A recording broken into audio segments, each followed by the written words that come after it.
but cloudy and overcast, but nice night for baseball nonetheless in a gorgeous venue here. The Tigers starting lineup presented by the Southeast Michigan Ford dealers.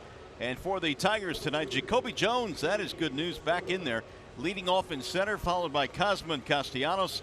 Vimart is DHing. Hicks is at first, and Matuk in left. Your bottom three tonight features McCann, Iglesias, and Machado. And they are facing Marco Gonzalez, presented by Jeff Glover and Associates Realtors. Yeah, the Tigers have a pretty good idea of what Mr. Gonzalez will feature here today. They saw him just 5 days ago last Saturday. Overall this year, he checks in 3-3. With a 5.31 ERA. He's got a fastball 89 to 91. He cuts the fastball. Lots of curveballs and a lot of changeups to this right-handed lineup. The Tigers will run at him this evening. And Seattle Mariners will line up this way on the defensive side. Gamble, Heredia, Haniger in the outfield. And the infield, third to first reads Seager, Segura, Beckham, Gordon Beckham, the former Chicago White Sox, and Ryan Healy and Mike Zunino round out the remainder of the defense. So we're ready for baseball here tonight. Game one in this 4-game set. These two teams met at Comerica last week. Tigers took 2 out of 3. And now Jacoby Jones will get things started for the Tigers here tonight. Here is the first pitch of tonight's ball game, and it's lined in the air toward right center field. Cruising over is Haniger, but it's the center fielder Heredia. One pitch and one gone in the Tigers' first. That's one of the things that we'll watch for very closely here tonight. I noticed when we saw Seattle last week in Comerica Park, most of their pitchers like to pitch away. That first pitch was a fastball away to Jacoby. So we'll watch that very closely to see if our hitters make an adjustment and try to drive that ball up the middle or the other way. Very important to make an adjustment today against Gonzalez. Here is Pete Kozma batting in the 2 slot again for the Tigers. He's kind of settled into that spot now with Candelario on the DL. Kozma playing third base again tonight, and Gonzalez steals the strike. If you watch Gonzalez when he stands on the pitching rubber and that left foot, you can't really see that left foot, but it is on the rubber on the first base side of the bag, and that helps him get that fastball away from the right-handed batters. You can see Zunino sliding out there again. Kozma with the 4 hits on the last homestand for the Tigers. Had a stretch where he had 5 consecutive games in which he had an RBI. That's a better look at that foot right there. And that really helps guys like Gonzalez that don't pitch inside all that much to get that ball away.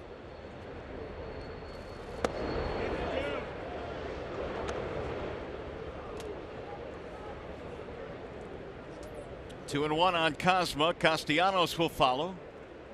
Just underway here in Seattle. Here's the 2-1. Back up the middle and caught by the second baseman Beckham. Soft line drive for out number 2. It'll bring up Nick Castellanos, and it brings us to the Bernstein advantage when you look at some of the numbers that Nicholas has put up this year. Big numbers against lefties, big numbers on the road, and, well, big numbers here at Safeco. Wow. Look out, Nicholas.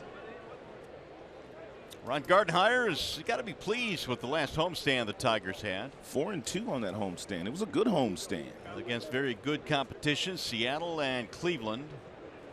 Winning 2 out of 3 in both series, and Nicholas looks at ball 1. Every pitch to all 3 of the right-handed batters so far in the game, Jacoby, Kozma, and also Nicholas, have been away from the right-handers. As we told you, he does have a cut fastball that looks like a 4-seamer that he'll try to get in on the right-handers every now and then.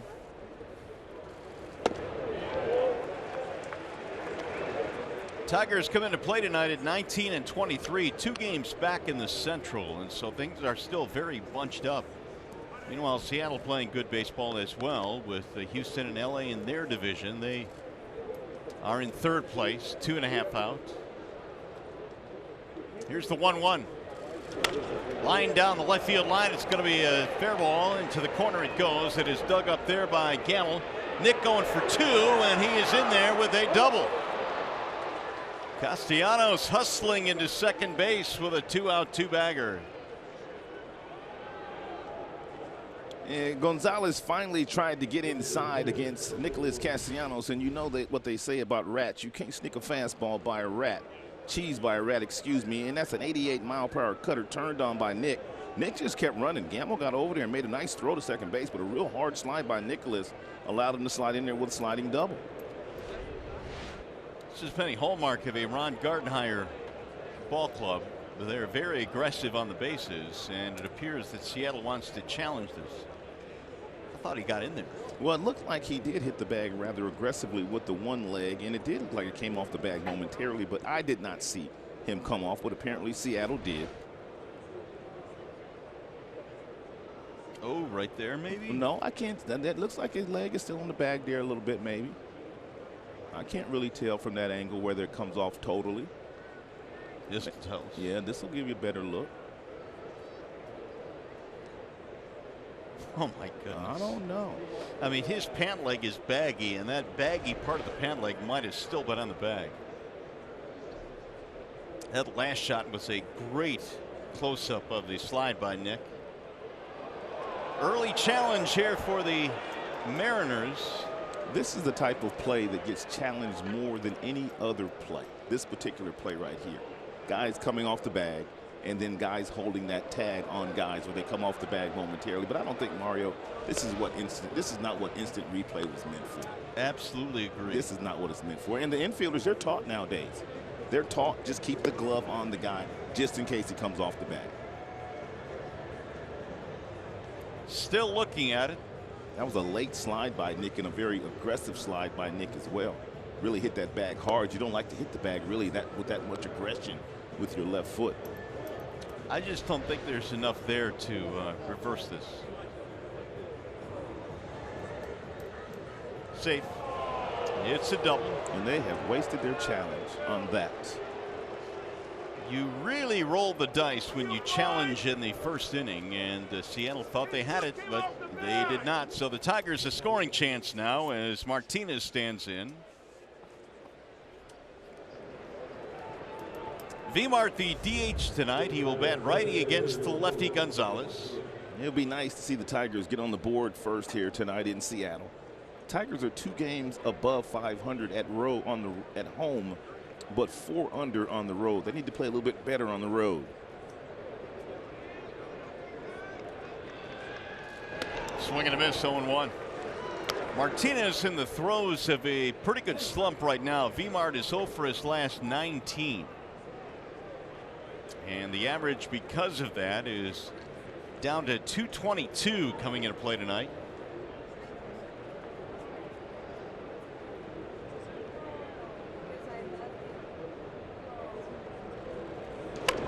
Chopper toward third base. On the charge is Seager, and he'll throw him out to end the inning. So the Tigers get a 2-out double, but strand man. Seattle native Matt Boyd getting set to take the hill for the Tigers.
Matthew Boyd is on the hill for the Tigers, presented by Family Heating, Cooling, and Electrical. And Matthew Boyd pitching at home in front of a bunch of family and friends here tonight, comes in 2-3. He saw the Seattle team 5 days ago. He beat them. He threw a lot of sliders in that particular contest, had 6 strikeouts in the game, gave up 3 runs to Seattle. Starting lineup he will face tonight, presented by your Metro Detroit Chevy dealers. And for Seattle, Gordon, Segura, Haniger in the top 3 spots. Seager batting cleanup. Healy, then Zunino, and you got Heredia, Gamble, and Beckham there without Nelson Cruz, who was drilled on the foot a couple of days ago, so he is still hobbled. And of course, Robinson Cano has been suspended for 80 games. D. Gordon leads it off now for Seattle. And this is still an M's offense that is pretty good even without the aforementioned 2 players. And it's the first time the speedy leadoff hitter, D. Gordon, has ever started a game in the DH spot. He can really fly. You want to keep him off the bases if you're Matthew. The Tigers did a real nice job against him in that series in Comerica Park. He didn't get loose. Didn't steal a base in the series. Gordon is having a pretty good year, though. 321. Over his last 16 games, 21 hits, and he sprays that one foul. And Matthew Boyd pitched him inside aggressively at Comerica Park his first 2 times up. And then Matthew, he wanted him to look for that fastball inside. Then he went away with a real slow breaking ball. He struck him out in the first inning 5 days ago on Saturday with a slow breaking ball. He's got him set up for a fastball inside right now should he want to throw it. D. Gordon's looking for the breaking ball away.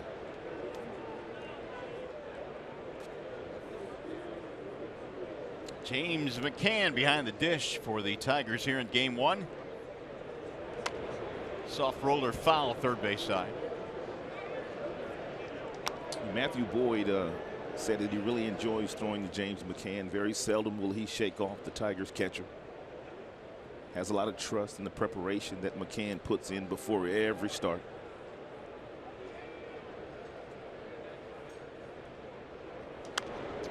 Boyd certainly has to be fighting some emotions tonight with family and friends here. He grew up very close to Safeco Field. Coming back to face his childhood team certainly has to be special. His favorite player growing up was Ken Griffey Jr. Went to high school in Issaquah, and Gordon went around. He said, look, get some help. But home plate umpire Tim Timmons didn't need it.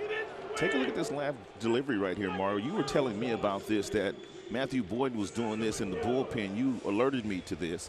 And take a look at the deception that he has here on the last strike to D. Gordon. I've never seen him do this before. Watch the leg. Up, back down, now back up again. Yeah. How about that? You know, we saw him do it in the bullpen, and I thought, well, he's not going to bring that into the game.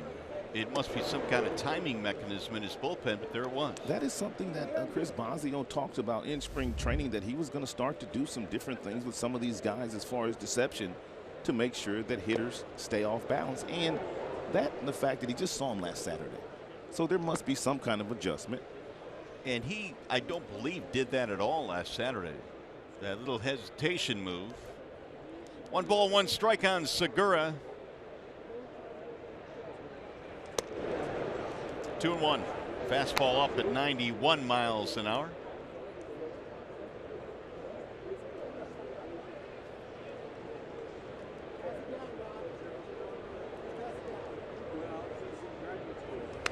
Fouled straight back. The Mariners have a few batters in their lineup that really feast on lefties. Segura is one of them. He bats .375 against left-handers.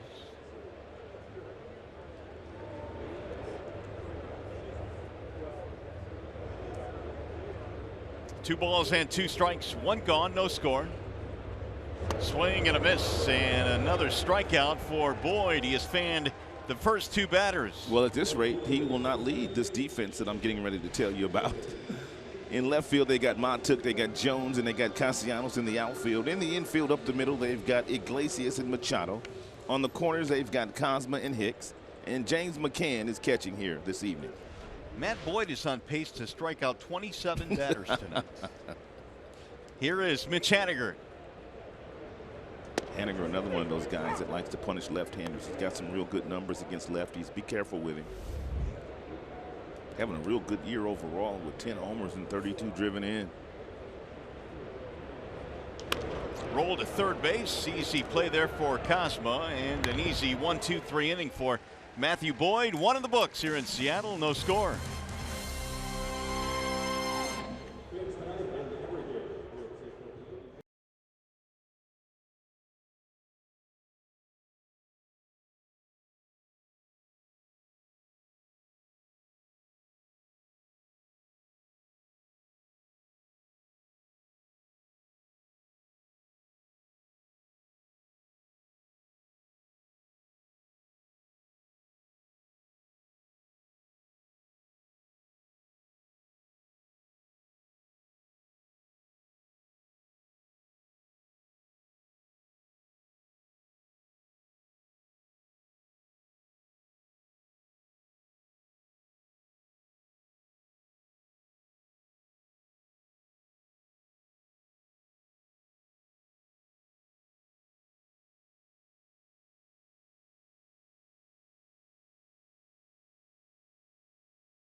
Now time for the Lowe's whole team together, and these two teams here, the Tigers and Seattle, both very good against lefties this year. Only Atlanta has been better. And both teams have quite a few right-handed batters in their starting lineups there for both guys, and both teams get really good rips at lefties.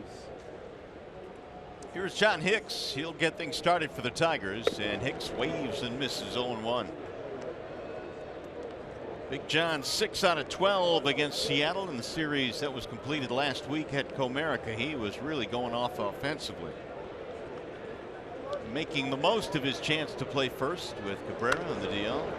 You know, not only, Mario, do both of these teams perform very well against left-handers, neither team stays in the batter's box very long. No. And these teams like to swing early. They like to swing often. They make lots of contact, and therefore these teams don't strike out very often because they're swinging early in counts. Ground ball, base hit right field, out of the reach of Beckham at second base. A single for John Hicks. Tigers have their second hit of the ball game. And take a look at where the second baseman is playing, and he's going to hit it right there. It's a nice job of hitting right here with 2 strikes. You're going to overshift me, 2 strikes, and then throw me away? Okay, I'll take that lousy single to right. Hicks has been balling against his former team, right? It'll bring up Mikey Matuk. Hicks now went 7 for 13 now versus Seattle. The Tigers in that outing last Saturday against Gonzalez, they had a lot of men on base early in the game. I mean, he had a lot of traffic that he was weaving in and out of. They finally got him in the 4th inning for a few runs, but it took a while to get him.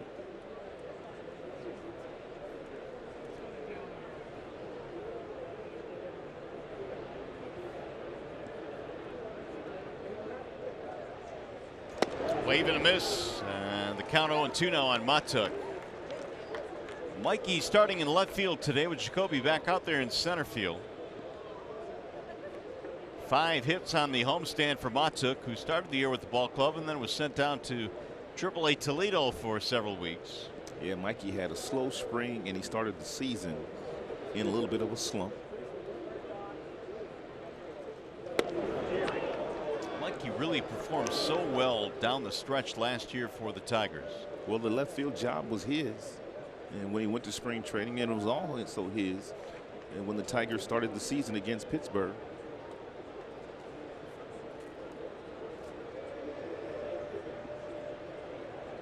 Here's the 1-2 now from Gonzalez. Fouled back out of play. By the way, if the Tigers combine for 3 or more home runs in this game, bring a copy of the box score to a participating Arby's location tomorrow. Get a free small order of curly fries.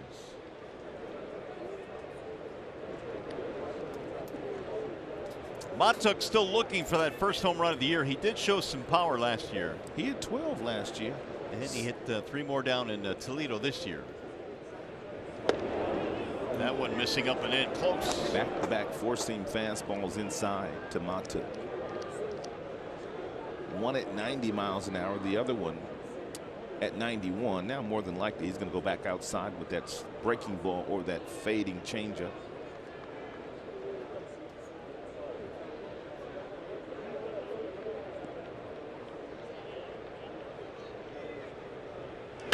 Bouncing ball to third, foul ball. He did come back with a 79-mile-per-hour curve. McCann waiting on deck. Gonzalez was drafted in the same round, or same draft I should say, that Matt Boyd went in, and Gonzalez was a first-round pick. Matthew was selected in the 6th round. That was 2013.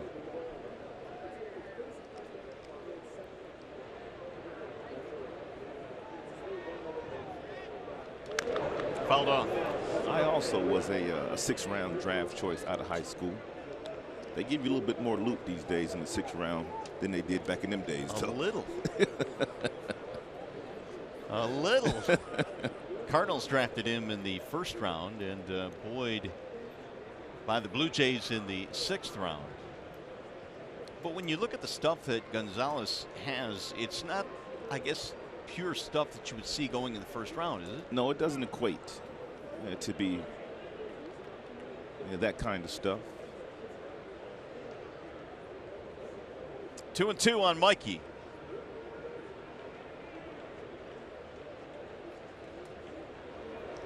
Just got a piece of it, so he continues to battle here against Gonzalez. Yeah, they're making him work out there. Gonzalez has not been able to put Matuk away. He's been able to get ahead of guys, but he doesn't necessarily have a strikeout pitch. And he's one of those guys that likes to pitch to contact. As a matter of fact, Gonzalez said he likes for the hitters to make contact on the first 3 pitches. That allows him to go deeper in games. As a matter of fact, in his last 4 starts, he's pitched at least 6 innings, Gonzalez.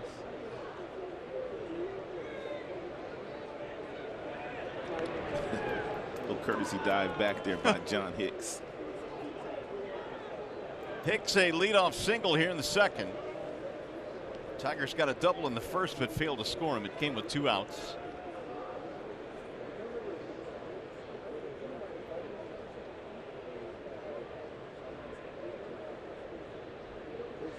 Bouncer right back to the mound. Could be 2. Throw it into center field. Hicks will hold at second base, and a sure double play sails into center off the hand of Gonzalez.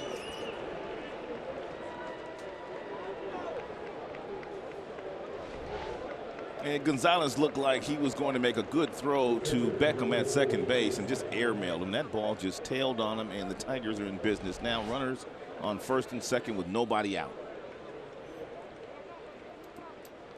So Mikey is aboard now. 2 on and no one out for McCann. And a chance to do some early damage here against Gonzalez. Pitchers can throw 100 pitches in a game, Mario, and throw right to that catcher's glove all day long. But for whatever reason, some of the guys in the big leagues, when they have to throw to the bases, it's tough for them. Never ceases to amaze me. And even when guys are on first base and they pick off over there, those throws hit the first baseman right in the glove. But they grab that slow roller and they turn to throw that ball to first base. We've seen many of them go down that right field line. McCann has hit safely in 20 of his last 25 ball games, trying to pick up Hicks and Matuk. Tigers have had a couple of early scoring chances in this one. That'll dive inside, and the count goes 2-0 now on McCann. Ooh, McCann should get a real good fastball to hit right here. Now, you pick a side right here. McCann, you pretty much know that he's not going to challenge you inside with a fastball. So you pretty much know it's going to be a fastball for the most part on the outer third of home plate. If you know that and you want to lay something in that right center field gap, go for it. Strike called. Well, opponents at 373 against Gonzalez's fastball this year. Yeah, he got one right there. And he got one, but he let it go. Yeah.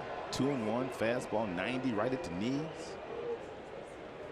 25 already now for Gonzalez.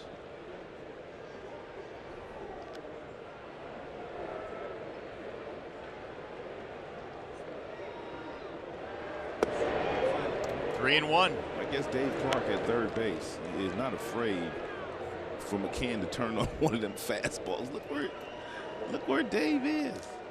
My goodness. Dave normally stations himself there with the runner at second. Yeah, for you guys at home, I mean, that look right there that the third baseman has, that's the best look for him to determine whether he can send John Hicks home on a base hit or not. Ground ball to third, could be two. Seager to second, one, and the relay there is the double play. That's just a nice job by Marco Gonzalez, the pitcher on the mound. He didn't panic after he threw the ball away. He knew he still had his double play in order, and even though he fell behind McCann 2 balls and no strikes, he was able to come back and get that double play ball, 5-4-3 variety. Seager's a pretty good third baseman anyway. Won a Gold Glove and back in 2014. Hicks at third now, and that'll bring up Iglesias. Again, a 2-out chance with the man in scoring position. Iggy 375 on the homestand, so his average has bumped up a bit. It's up to 238. He'll look at a strike 0-1. 3 out of 6 with a home run in that series against Seattle.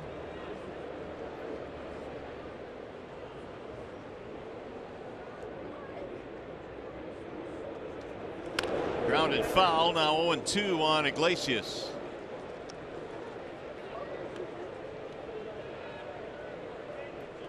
They've got James McCann's picture on the board, and they've got Jose Iglesias' his name up there.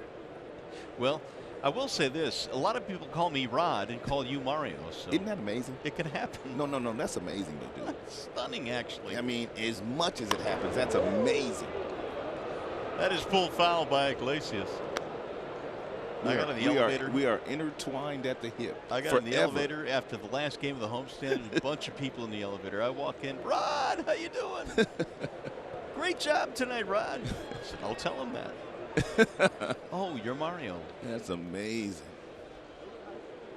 I never correct him either. No, I do. You ever correct him? No, well, occasionally I do, because it's just awkward. It's so awkward, especially in a big setting like that when there's a lot of folks. I'll typically correct it, but yeah, a lot of times no. Just say thank you and move on.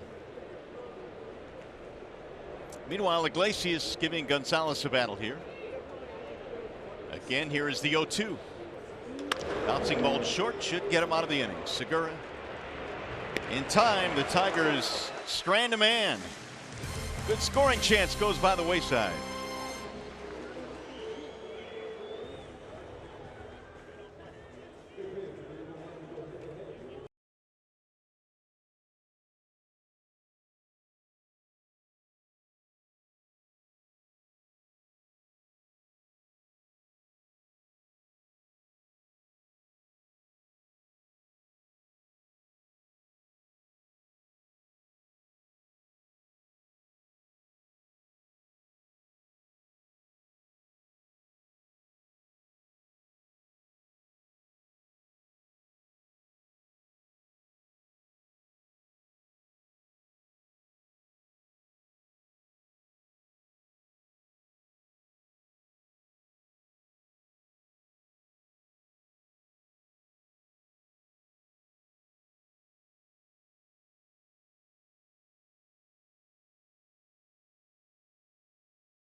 as a matter of fact, at Comerica. And Gonzalez, by the time it was over, gave up 10 hits in that game. Yeah, scattered 10 in that game, 4 earned runs. Boyd only gave up 3 hits in that contest, but he gave up 3 runs on the 3 hits that day to the Seattle Mariners bats. Well, here is Kyle Seager to lead things off as we go to the second, home part of the second, and strike 1 the count on Seager. That's how they play him defensively. Machado way back. Cosma gives up the third base line. 8 homers, 28 driven in for Seager. I was sharing some information with our listeners yesterday regarding the shift and the launch angle. I mean, a lot of hitters have that launch angle swing these days, and a lot of people that are into the analytics,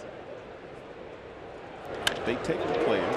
That ball is going to get down and go all the way to the warning track. It's cut off by Castellanos.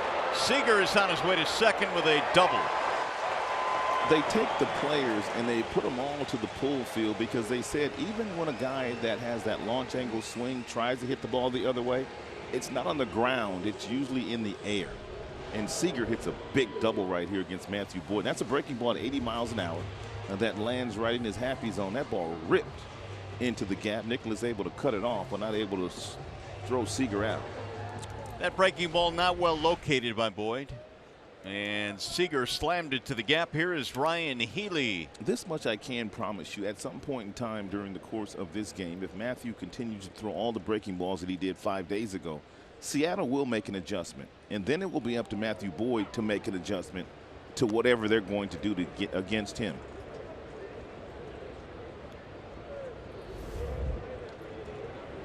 Healy had a big series against the Tigers last week, 5 for 12. He's got a lot of power, man. 25 homers last year. He's done a real nice job now of kind of stepping up with the injury to Cano, or not Cano, but Cruz rather, in the suspension of Cano. They're going to lean on him a little bit more now. Although Cruz may come back in this series. He was drilled on the foot and has a deep bone bruise. Here's the 1-1. Good healthy cut, 1-2 on Healy.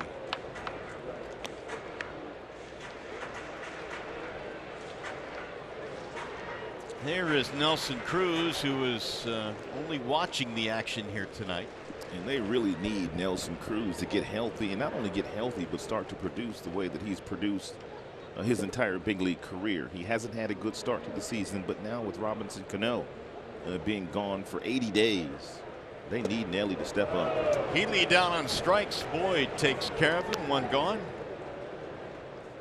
Third strikeout of the ball game now for Matthew already in this game. Sunday, May 27th, the Tigers take on the White Sox at 1:10. Sunday Kids Day. And the first 10,000 fans receive a free Nicholas Castellanos bobblehead. If you'd like tickets, call 866-66-TIGER or go to tigers.com. Either way. Castellanos blowing a bubble there. So that would be a bubble bobblehead. Here's Mike Zunino. Ball 1 inside to the catcher.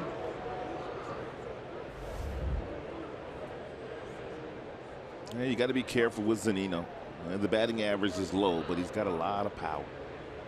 6 homers, 14 driven in so far this year for Mike. Not many guys have hit one to the third deck of Rogers Center in Toronto, which is what Zunino did a couple of weeks ago. Yeah, I think that ball traveled like 447 feet or something like that, they said. It was a massive blast. He's got that kind of power, though. You see, everybody has that bat flat like that, Mario, and all they do is drop the bat in the strike zone, and then they try to swing upwardly. The way that he has his bat laying flat is the way that a lot of guys have their bats laying flat these days. You pop that one up behind home plate, heading back out of play. And take a look at the swing and how he starts his swing. And here's a perfect example of a guy that's trying to create some lift in his swing. Take a look at the, now watch the barrel. Watch the barrel drop right here. Barrel drops into the strike zone and swings straight up.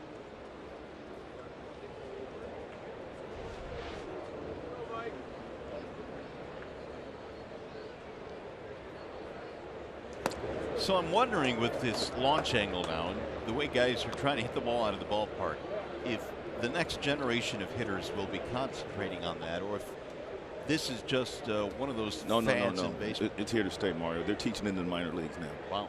They are. They're teaching this now. But there are, I think you would agree, certain hitters that this is more calibrated for, as opposed to leadoff type guys. There's a swing and a miss, another strikeout. It's not for everybody, and that's why strikeouts are up. That's why home runs are up. There's not that many hits. Guys just want to hit the ball out of the ballpark. Even with 2 strikes, guys aren't making adjustments. So Boyd now with 4 in the strikeout column, 2 in the first, 2 here in the second.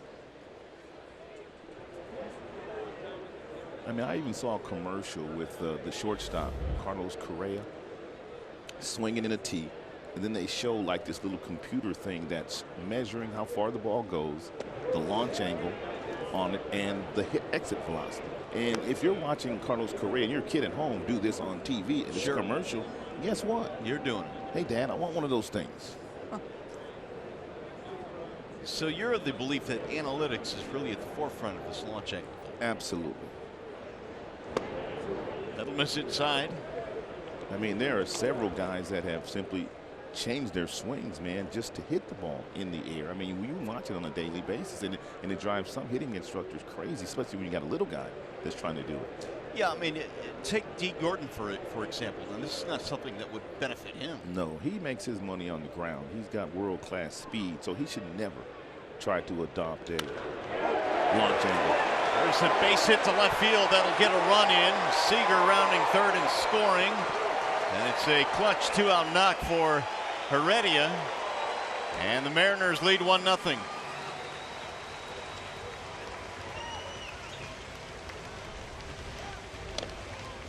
Yeah, Matthew Boyd tried to get that fastball at 91 in on Heredia, and Heredia simply turned on it. And by the time Mata got over and picked it up, and no play on Seager, who had doubled it, able to come home and score.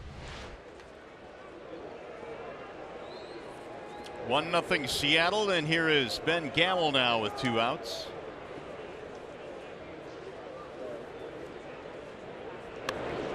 Gamble drops the bunt, but foul.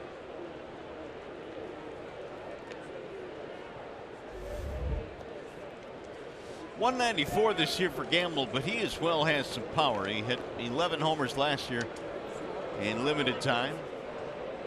.275 average.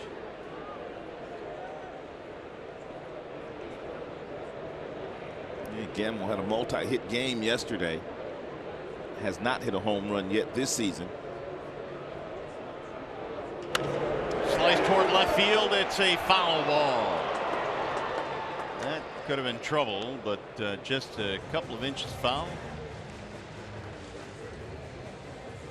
0-2 on Gamble. Seattle had a bunch of guys early in the season out, like right out of the gates in the month of March and early April, with several injuries, including Gamble. He had an oblique. Zunino had an oblique. Cruz was out at the beginning of the year. And they have slowly gotten healthy, and now, of course, the suspension of Cano hit them extremely hard.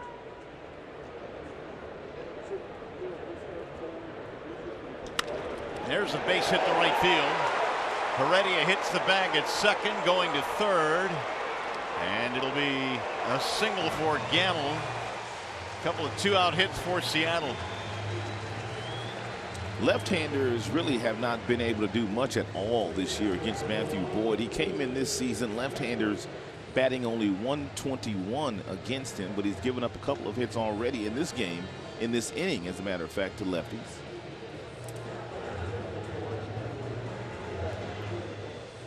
Ranks against lefties for Matt Boyd. You see he's up in the top 5 in many of those, including that batting average that you just quoted, 121. Seager a double in this inning. Gamble has just singled. Gordon Beckham, the veteran infielder, stands in. Ball 1 to Beckham. And Gordon Beckham, former #1 draft choice out of Georgia. Years back, he was playing shortstop then. Didn't he and Stafford go to the same school, same time? Yep. They were on the campus in Athens at the same time. You think they were big on that campus? Ooh, huge. You got a guy that's going to be a franchise quarterback in the NFL and a guy that's going to be a first-round pick in Major League Baseball. Beckham was called up from Tacoma on Monday, their AAA team. You saw his numbers there.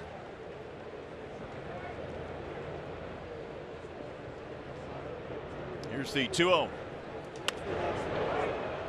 2-1 on Beckham. Beckham is one of those guys that had to wait until the very, very end of spring training to find a job, and even that was a minor league deal with Seattle. So he basically had 0 spring training, went down to the minor leagues and put up good numbers.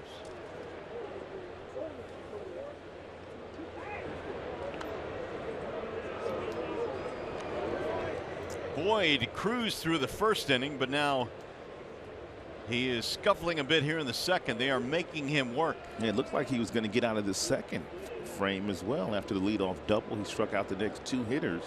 And before Heredia turned on that fastball at 91 and hit that ball down the left field line.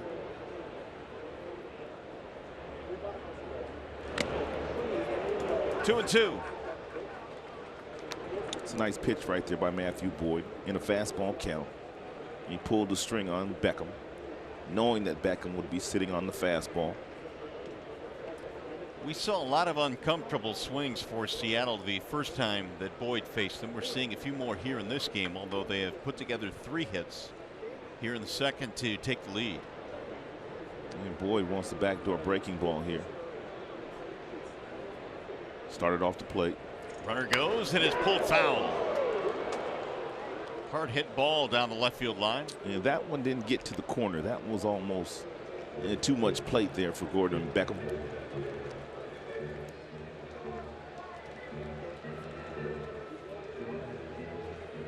And that ball right there left Beckham's bat at 102.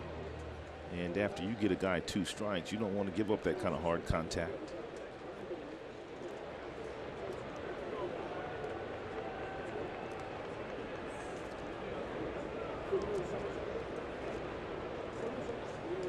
Ball 3 high. Full count now, which means Heredia certainly will be on the move now. Top of the order, T. Gordon waiting on deck.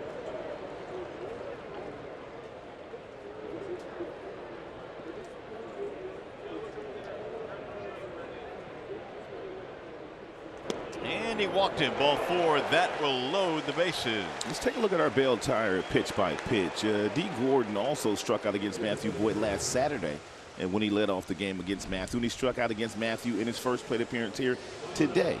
Just about everything was slow and away from him. He threw him a fastball or 2, and then finally, to get him out, he had to change his delivery. He gave him some deception with that leg. He went up once, he went up twice, and then he was able to get the strikeout there on a breaking ball that was down away from D. Gordon. Big spot here in the second. Bases loaded, 2 outs. And Gordon looks at ball 1. We talked about Matthew Boyd in the point that he might have to make an adjustment here today. He was so good against them last Saturday, only giving up 3 hits. The Mariners know exactly how he got them out that day, and he's not going to allow him to do that today. So it's going to be up to Boyd to make a few adjustments along the way to still keep these hitters off balance. I'm sure he and McCann and Chris Bosio will talk after every inning just to make sure that they're all on the same page. Meanwhile, the pitch count is up to 40 now for Boyd. Ground ball slowly towards short. Iglesias will flip to Machado, and that'll get him out of the jam. However, the Mariners score 1 and will go to the 3rd.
Bell Tire. For tires and auto service, everybody needs a Bell Tire guy. And by Chevrolet, it's the Chevy Memorial Day sales event. Start your summer off right in a new Chevrolet. Memorial Day right around the corner. It sure is. That's always like the official start of summer, right? Yeah, it's a mile marker in baseball. You got summer right around the corner, June right around the corner. Weather's starting to heat up. Strike one to call on Dixon Machado. 7-game hitting streak now for Dixon, batting .228 and 4 out of 10 in the series last week versus Seattle. 1 ball, 1 strike on Dixon. And we told you that Gonzalez has a fastball that he throws about 39% of the time. That's the four-seamer. And then he throws that cutter about 20% of the time. And when not throwing that, it's the changeup and that slow curveball. There was the changeup.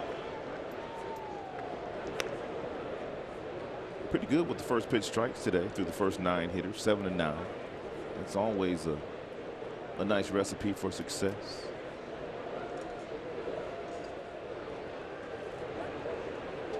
Here's the 2-1. Bouncing ball to short for Segura. Machado is out, 1 gone. As you enjoy a Miller Lite, look forward to the whole true moment later in tonight's game. Top of the order now, Jacoby Jones, who fly to center field on the very first pitch of tonight's ball game. And we weren't sure whether Jacoby Jones is going to be able to play here today. When he was running down the first base bag, he lunged for it. And we thought initially it might be a foot problem, but he jammed his left hip.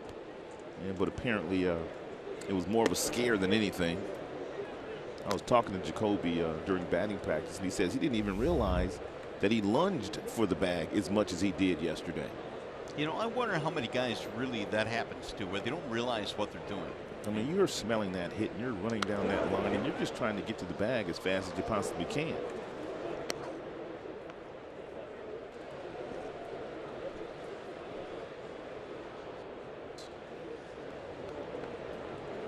Jones was 4 for 11 in the Seattle series last week.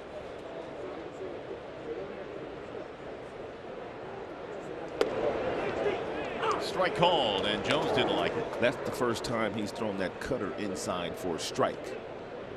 He gets you looking in there, then he goes right back outside with the changeup and the curveball. Every now and then he will double up, though, with that fastball inside. It appears that they're going to do it right here. Got him, strike 3. Jones caught looking, and again he looks back at Tim Timmons. That's good pitching right there. 2 gone here in the third. And let's see how much plate he got here. One of the things about Mike Zunino is the fact that he is known as a catcher that steals the second most strikes in the major leagues, and he stole this strike. You can just see how quickly he took that ball, he snatched it up in the strike zone, and Tim Timmons bought it. But he does it a lot. He does it on inside pitches. He does it on outside pitches. He's got very strong hands and very strong wrist, and he's able to stick that ball right in the glove. There's got to be a subtle nuance to that, because if you do yank it back too far, home plate umpires are not going to buy it. But for Zunino and Yan Gomes, who is another one that is very good at that, it is very subtle. When you watch it on replay, it seems much more of a jerking movement than it really is. Yeah, umpires hate to see catchers really take balls that are 2 or 3 inches off the plate and pull them back, but they don't mind if you have a really good glove like Zunino and you're able to, you know, kind of keep it there and stick it and steal a strike or 2 for your pitcher. 1-2 on Cosma. Here's one more look at the Jacoby Jones strikeout. Take a look at the glove. The ball's going to be inside, and he's going to take that glove ever so slightly, grab it, and yank it right back to that corner and get that call right there. But you'll see him do that a lot here tonight. I think Yan Gomes, who we just saw in Cleveland, he's #1 on the list at stealing strikes. Fly ball center field. It's going to be Gordon cruising over. And Gonzalez has a 1-2-3 third inning. Still 1-0 Seattle.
game one in this 4-game series. And here is Chevrolet's most dependable player. We're looking at Matthew Boyd and some of the numbers between last year and this year and how they compare. Yeah, he's really improved. I mean, the hard hit rate, that's balls that leave the hitter's bat at 95 plus. You can see those numbers have gone down this year for Matthew Boyd. Gene Segura rips it fair down the left field line, going to go to the corner. This will be extra bases. Segura is in with a leadoff double. Second straight inning the Mariners have got a leadoff 2-base hit.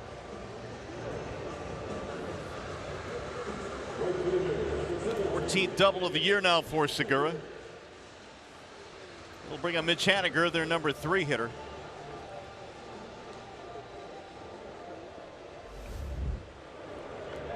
Fourth hit given up by Boyd. Haniger grounded out 5-3 in his first at bat. Every hit that Matthew Boyd has given up here today has been to the pull field. The two left-handers have gone down to right field and right center field. And the right-handed batters that have gotten hits today have gone down that left field line. So Matthew just needs to make some more pitches and keep the guys off balance. Is that telling you anything? Well, it's telling me that he has made a little bit of an adjustment. It's telling me that he is throwing some fastballs inside and some guys aren't turning on them. We told you that his pitch usage in his last outing was 39% with a slider. And I felt like that number would go down today and the fastball usage would go up.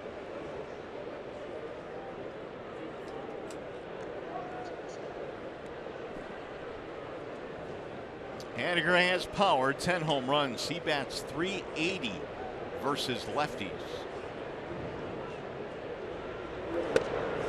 In there, a strike on the inside part of the plate. There's a fastball right there by Boyd, but I'm being told that his slider usage right now, as we speak in the third inning, is even higher than it was at the 39% 5 days ago.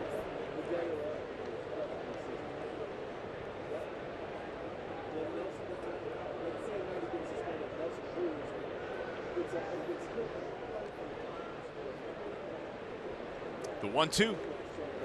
You know, I got a question for you, partner.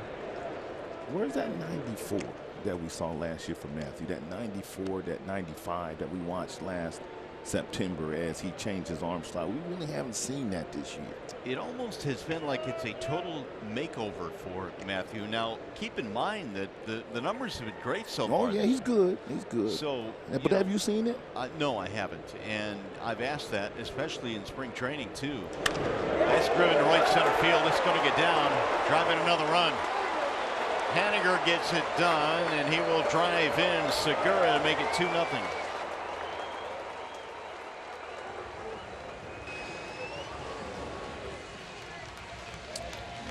Here's our Xfinity high-speed pitch on Matthew Boyd. His top fastball today has been 91, but Matthew Boyd last year, I mean, he could get it to 94, 95 when he wanted to.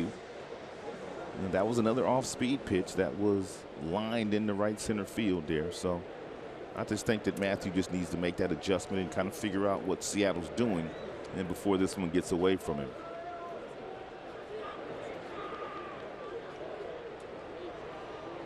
There's Kyle Seager now. Seager bends away from ball one. He doubled to lead things off in the second. So Seattle doing a much better job here against Boyd today than they did in his last start. They have 5 hits already.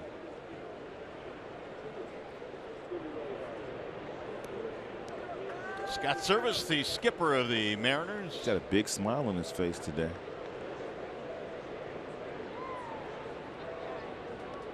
Here's the 1-0 pitch. Scott Service, before getting the opportunity to manage the Seattle Mariners, had not managed at any level anywhere.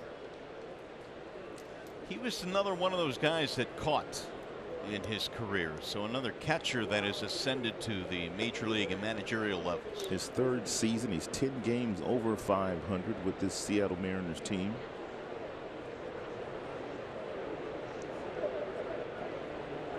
Swing and a miss. He took over when Lloyd McClendon was fired by Seattle 3 years ago.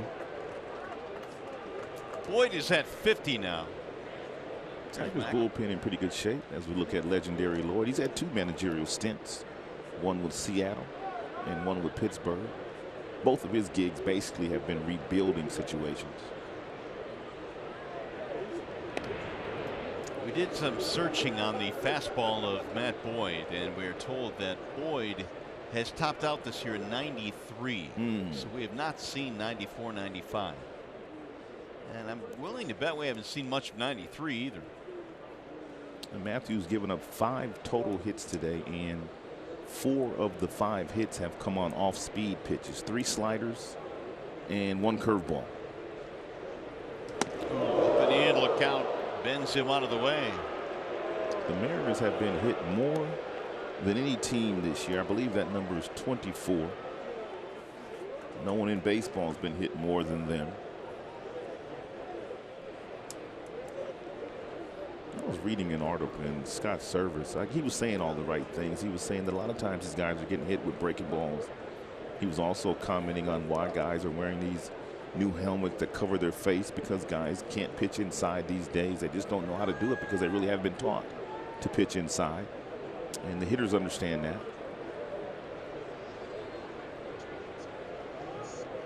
3-1 on Seager.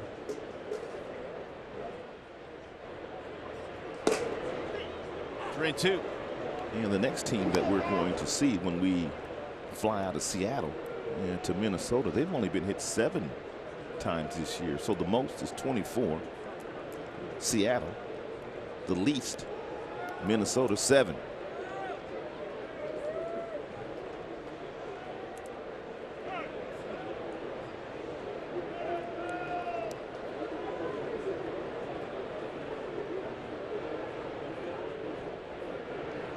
Three balls, 2 strikes. A double and a single here in the inning for Seattle. Swing and a miss. Runner heading to second base. Now he's going to put on the brakes. It's going to be a double play for the Tigers if they play this right. And the tag is made. Seager strikes out. Haniger put on the brakes halfway down the line and eventually was run down by Hicks.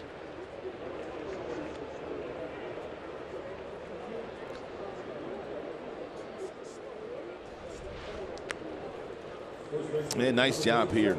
90-mile-per-hour fastball swung through. Iglesias gets the ball to Hicks, and Hicks one pump, and then he's able to run him down. Pretty good run down here. Only 2 throws.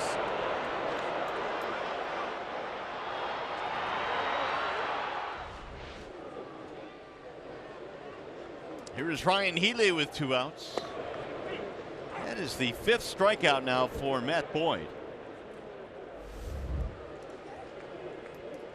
Healy, a strikeout victim, back in the second after a double by Seager started the inning.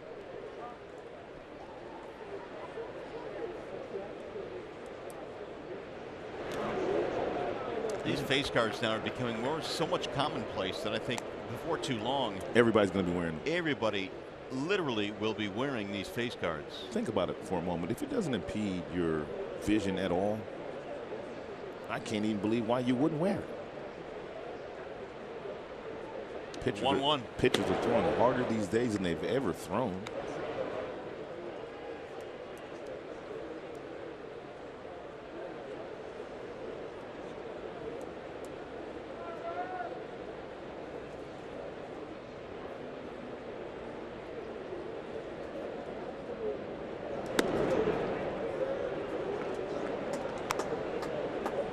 Mariners are doing a much better job today against Matthew Boyd.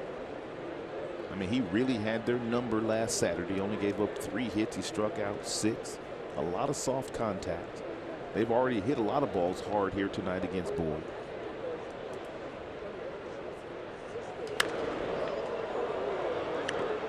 Ooh, he got away with the 3-1 fastball. He wanted it in. That ball leaked right back over the heart of the plate. And Healy had a real nice rip at it.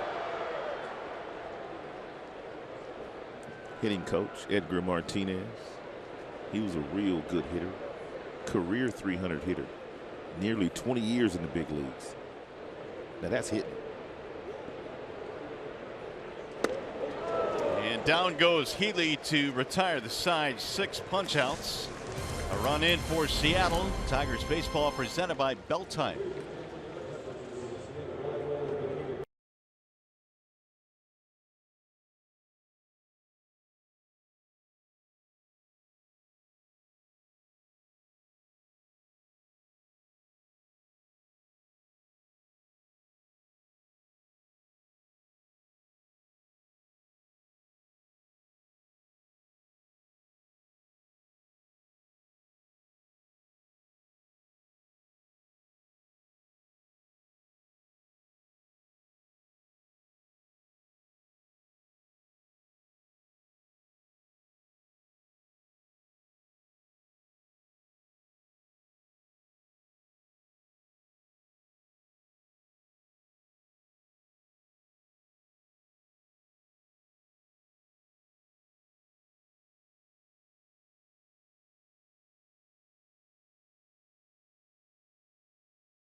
family as he escapes the last inning. Welcome back to Safeco Field. I'm with Matthew's sister Jessica, his mother Lisa, his father Kurt. How exciting is this, Lisa, to see Matthew pitching here at Safeco Field for the first time? It's so much fun. It's, you know, it's a much shorter drive than going to Detroit, and so no, it's really super to have him here. He said this was just another game to him. Do you buy that? No, I don't think so. I mean, there's a lot of a lot of family, friends, you know, people he hasn't seen in a long time, people we haven't seen in a long time, but it's fun. You know, he's pitched here before a couple of years ago in relief, but when you're starting your own home team, you know, in your own hometown, playing against a team that you rooted for, I'm sure he's pretty jacked up. You know, he wants to beat them bad. He's such a cool customer. Where does that demeanor come from? His competitiveness is from me, but his nice demeanor comes from his mom. Do you get nervous watching him, or are you beyond all of that now? You know, I always know he's going to do great. So, you know, you get a little nervous, but not too much. Jessica, what kind of big brother was Matthew? He's just always been the best role model I could ever ask for. He just is honestly the greatest guy ever. I know that's probably oversaid, but he just really talks the talks and walks the walk, so it's great to see. You getting cross-eyed looks from all these Mariners fans here tonight? A little bit, you know. When I hear a boo, it's like, whoa, you know. But no. Simmer down. Yeah, simmer down, but it's great to see. It's so fun to be here at home and seeing him pitch here, so it's a pretty cool experience. Hey, Kurt, you were kind of saying the same things Rod Allen was saying up in the booth. The Mariners have made an adjustment from the last time they've seen him. Yeah, they have. They've been they're sitting on some of his off speed. I'm sitting at this angle. I can't tell what part of the third of the plate is cutting over, but they're putting some good swings on him, and he needs now to readjust from 5 days ago, but to however they studied and are trying to attack him. So he's going to be fine. He'll figure it out. Spoken like a guy that coached Matthew all throughout his Little League and high school career, breaking down his performance here tonight. You know what? Kurt would see home plate a heck of a lot better if my fat head wasn't in his way either, so I'm going to skedaddle, guys. All right, Vic, thanks very much. Have fun up there with the Boyd family. And you know what? Matt Boyd said it's just another game. I think a guy in his position pretty much has to convince himself of that, even though all of the ancillary stuff is going around with the family. You've got to tell yourself it's another game in order to get through it, I think, and that's what Matt is doing. You know, the one thing that you have to do when you do go to your hometown is you just have to, in this case, Brian Britton, who handles the tickets for the Tigers on the road, you just have to tell him exactly what you want. Let him fill out the stuff for you, or you do it a couple of days before. That way, when you come to work on the day of the game, you're able to really focus and concentrate. Matthew said he'd be thinking about his family before the game, but once he threw that first pitch, he said it will be business as usual. Eastside Catholic High School is where Mr. Boyd went, and he was a lot of accolades. He was co-high school player of the year his senior year. Look at him. Looked like he could match a little bit too. 1-2 on Victor Martinez, and he rolls it foul. Dietmar came up with a runner at second and 2 outs in the first and bounced out 5-3. And Victor now is 0 for his last 20. And Tigers had an opportunity back in the second inning when the first 2 hitters reached. Hicks with a single in an air by Mikey Montook. Runners were on first and second with nobody out. But a double play ball and the ground out got Gonzalez out of the inning unscathed. He's doing this more today than he did 5 days ago. That cut fastball inside. He's already gone inside several times to right-handed batters, and he didn't do that last time. Last time he stayed away from the Tigers. That's how they were able to scatter 10 hits against him.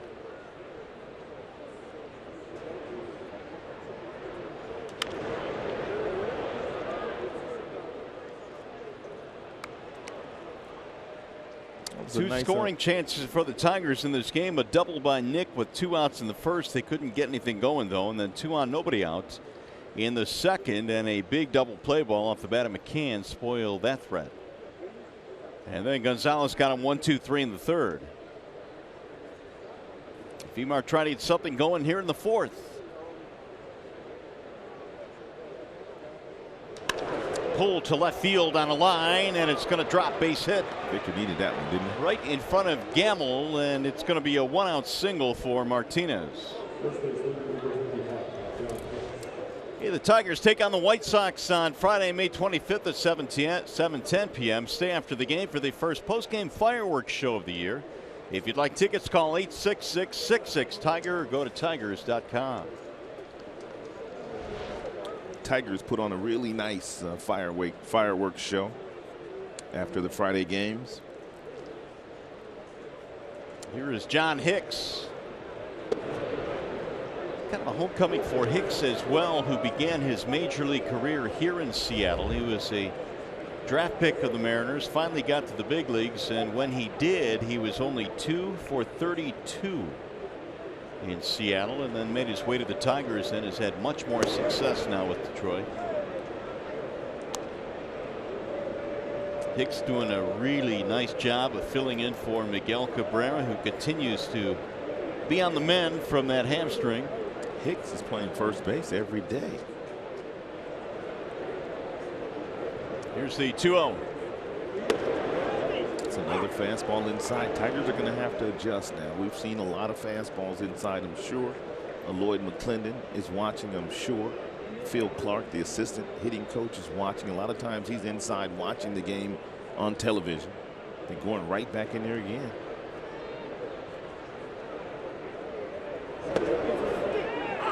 Up with the right hand goes Tim Timmons, 2-2. See, Tigers aren't liking it though, but Zunino's doing his glove work. And the Tigers starting to beef right now, but it's not the umpire, it's the catcher that's stealing these calls. Here's that glove work again. Pull that thing up ever so slightly. That's a ball. That like a ball to you to start? High fly ball right field, shallow right field, playable for Haniger. And so Hicks is gone. They're 2 away. 60 now for the lefty Gonzalez, who at least early on seemed to be on the ropes, but he has righted the ship. Well, whether it's a ball or a strike, I will say that I am starting to become a firm believer that those that can steal those pitches, whether it's Zunino or Gomes or whoever we've stated. Yeah, we've already watched today. It makes a difference. Yeah, we watched Zunino today and get that ball back in the strike zone. That's a strike on the outer edge to Mikey Matuk. Mikey hit looked like it was going to be a double play ball right back to the mound, and Gonzalez threw it in center field. The Tigers, though, could not take advantage.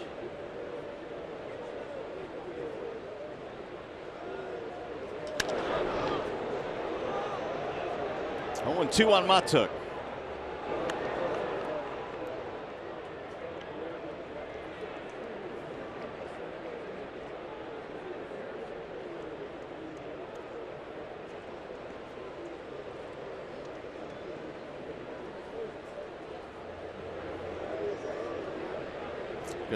Gonzaga was the college that Gonzalez played his college ball at. Was a Gonzaga Bulldog, and he was the highest drafted player ever in their baseball history. That one got Zunino. Yeah, Gonzaga known much more for their basketball program than their baseball program. Where'd he get him? Right shoulder. Pow.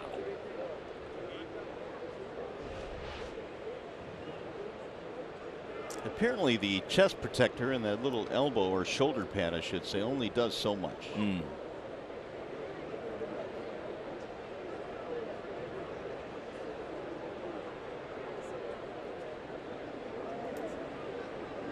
Here's the 0-2. Drill toward left field. And it's going to be caught by Gamble. That'll end the inning. No runs. Tigers get a hit. They strand a man. We'll go to the bottom of the fourth.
Because no matter where you serve or when you served, we stand ready to serve all military families. Seattle batting now as we go to the bottom of the fourth inning here at Safeco Field. Tigers and M's in game one in the series. 2-0 Seattle as Mike Zunino leads it off. He has taken some uncomfortable swings today against Matthew Boyd. Matthew struck him out in the second inning.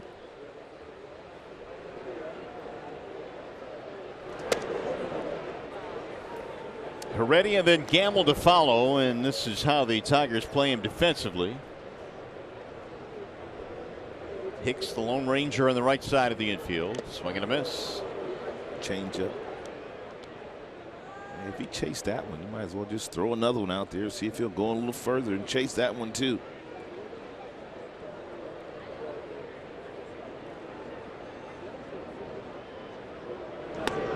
Up top, down he goes. One gone and seven strikeouts now for Boyd.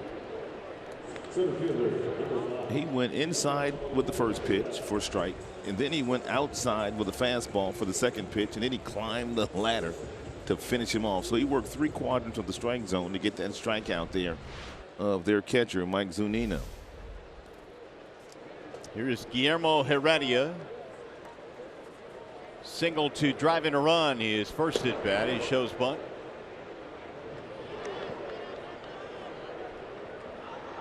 And Matthew Boyd, his career high in strikeouts is 8. He did that last year in July in Minnesota. So he's going to get there today.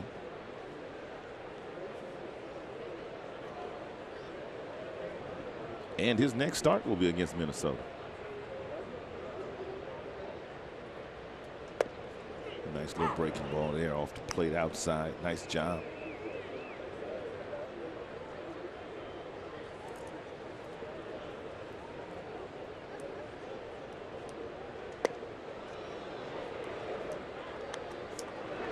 Four of the 5 hits today that Matthew Boyd has given up have been on the off-speed pitch, and 6 of his 7 strikeouts have been on off-speed pitches here tonight.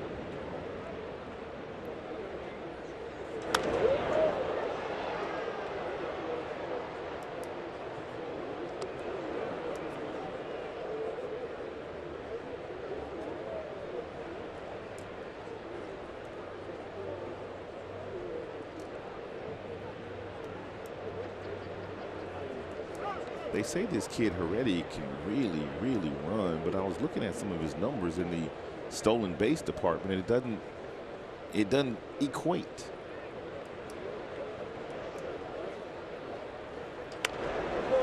It'll pop up shallow left field, and it's going to drop. Ooh, Iglesias almost made one of those crazy plays of his, but that one just eluded the glove. Time for a game break now. Trevor Thompson.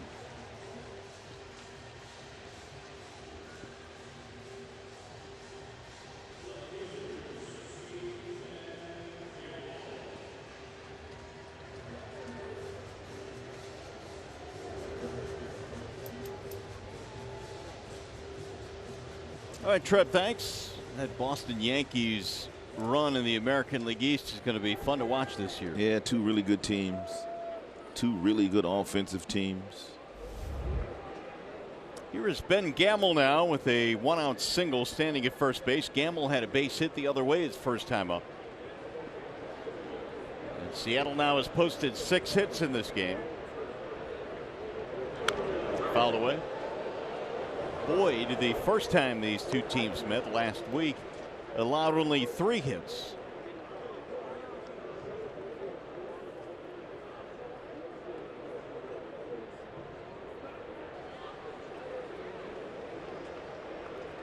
Gamble's celebrating his 26th birthday today. The 0-1.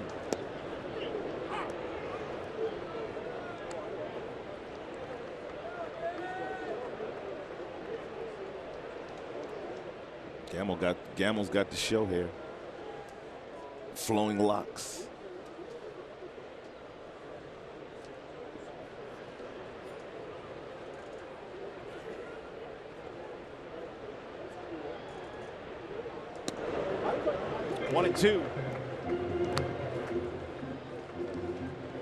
If you're Matthew Boyd, you're working at the bottom of the strike zone. You're trying to get Gamble to hit something on the ground. Tigers defensively have been outstanding this year at turning double plays.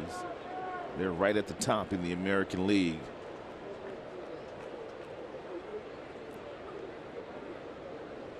And that's with a new second baseman, a guy that's still finding his comfort zone at second base in Dixon Machado, a shortstop by trade.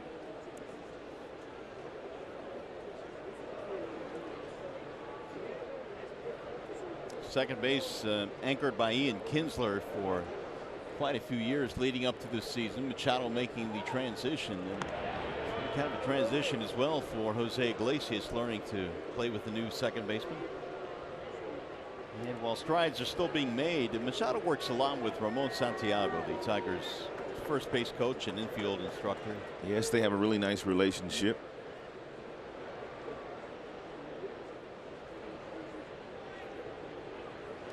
Wave and a miss.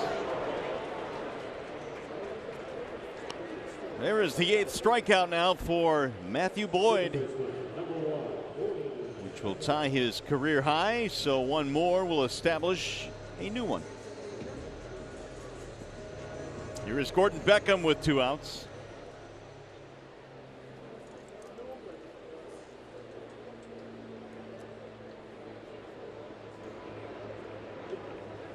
Eight strikeouts and 2 each inning for Boyd.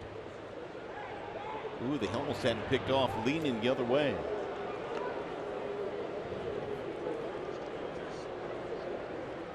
All 8 of the Matthew Boyd's strikeouts today are swinging strikes. Every now and then when you pile up that many strikeouts, 8 through the first 4 frames, 1 or 2 of them could possibly be looking. Driven high in the air toward left field. That ball going toward the corner, and Matuk cruising over has room to retire the side. No runs, 1 hit, 1 left, and 4 in the books here in Seattle.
I was doing the pregame show today, and these Tigers fans, Nick and Theo, were screaming at me, "You got to put us on TV." I'm like, yeah, every fan wants to be on TV. But Nick had a special message for his grandpa watching back home in Michigan, right? Absolutely. Hi, Grandpa. Love you. Miss you. Wish you were here watching the game with us. And we had to try to get this in before 11 o'clock because Grandpa goes to bed early. Unfortunately, it's a little past 11:30 back east, but hopefully he's still up watching. You guys came all the way up from where? South Lake Tahoe. South Lake Tahoe, but you're originally from? Bay Area and Flint, Michigan. Flint, Michigan, okay. Yeah. And where's Grandpa at right now? Grandpa's in Mount Morris. Okay. Well, hopefully Grandpa is watching. What's Grandpa's name? Donald Coos. All right, Donald Coos. Hopefully you're watching. Your grandkids are here. Wanted to say hello, and in case you went to bed, you're watching this on the replay tomorrow morning. So the well wishes still stand. All right. Thanks, guys. Theo and Nick. All right. There we go. Grandkids must have been tailgating early today. McCann, Iglesias, Machado here in the 5th inning. I don't think Mickey actually needed a microphone to pass along that well wish to Grandpa. Matt into a double play in his first at bat, and there's a ball low and away. 2 balls and 1 strike. Tailgating early to be sure. It's too fun. It's all right. Need to have fun. 2-6-1 for Seattle. 0-3-0 for the Tigers here as we play in the 5th. There's a ball outside, and now the count goes to 3-1 on McCann. And James McCann should be looking for a really good fastball right here. It doesn't necessarily have to be right down the middle. You just know you're going to get one. If you get it, let it all hang out. Don't take it for a strike.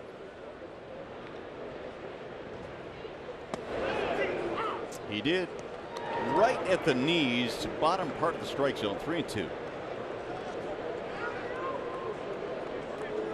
Gonzalez has had to wiggle out of a couple of jams in this game. Nothing major, though. 2 on, nobody out in the second. No damage because, in part, he got the double play ball from James.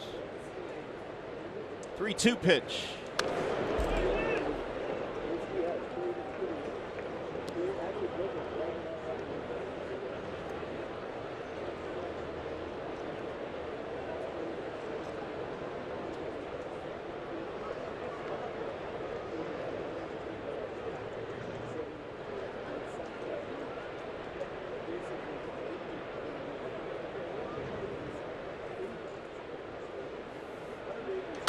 Fouled away. And Gonzalez now is at 71 pitches.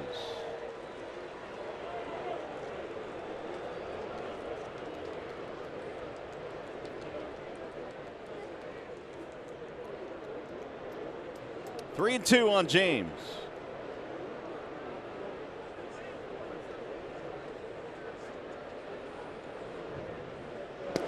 And he got him strike 3. McCann thought again it was low, and that thing caught the very bottom of the strike zone right at the knees. Well, we've already talked about Zunino in that glove, and apparently he's got Tim Timmons going back there today because he just continues to take that glove and grab the fastball and pull it back up into the strike zone and getting lots of calls from Tim Timmons. Oh, he yanked that one, though. Watch how far he pulls this back up. I mean, come on.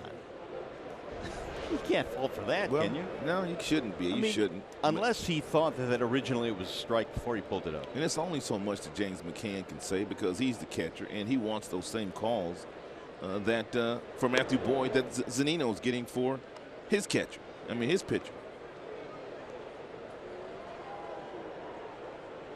I mean, Zunino has been very nuanced behind the plate tonight, but that last one was a good 2 or 3 inches. The 1-0 pitch. Line drive, fair ball, left field line. This should be 2. Iglesias turning. He's heading to second. And he is in with a stand-up double. 1 out, 2 base hit for Jose. It's a nice job here by Jose. He got him a fastball and he ripped that ball down the left field line. More of the Tigers should start sitting on the fastball as well. He's thinking 2 out of the batter's box.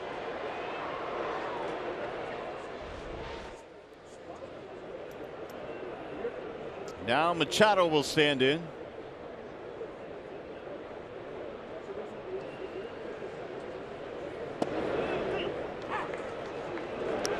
Well, same spot, same call, strike 1.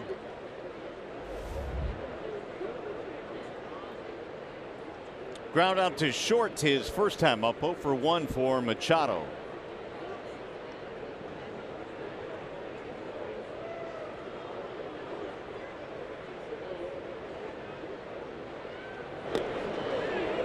And it hit him, so Machado is aboard. Tying runs are on now.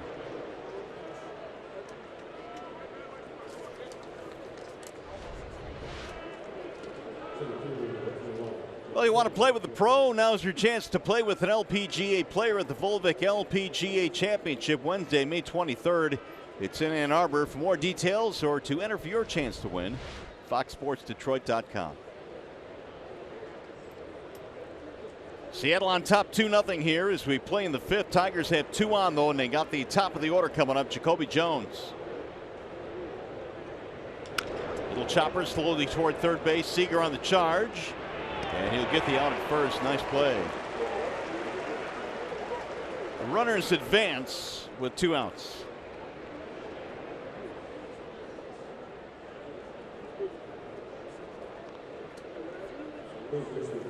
Now a base hit ties the game.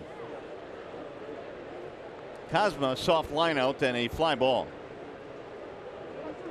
Tigers 0 for 7 tonight with men in base. All it takes is one swing here from Kozma. And Tigers have grounded out quite a bit to the left side of the infield here today. Either the third baseman or the shortstop against the left-hander. He is throwing lots of fastballs and cutters in, and they've been hitting that ball on the ground.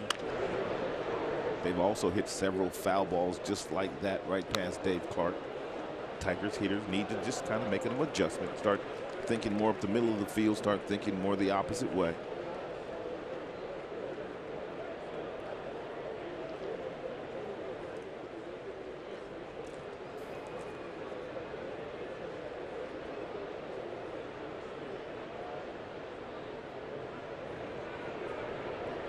Here's the 0-1. Another ground ball foul, third base side. 0-2 on Pete Kozma. Pete knocked it a run in each of his first 5 games as a Tiger. That's 6 RBIs overall.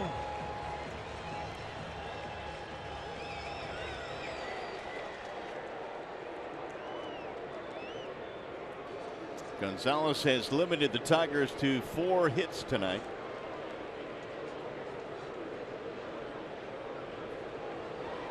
Bouncing ball to short. Segura running scoop. Quick throw is in time. Got him by half a step. So the Tigers strand 2 more, and we'll go to the bottom of the 5th in Seattle.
Against the Seattle Mariners, the team he grew up rooting for, has punched out 8. He has equaled his career high. Most of the strikeouts have come on the off-speed pitch, 6 of the 8, and most of them have come on breaking balls. Boyd has done his part tonight. Tigers have not been able to get the offense going as Gordon pops it up. Left side for Iglesias. 1 pitch and 1 gone.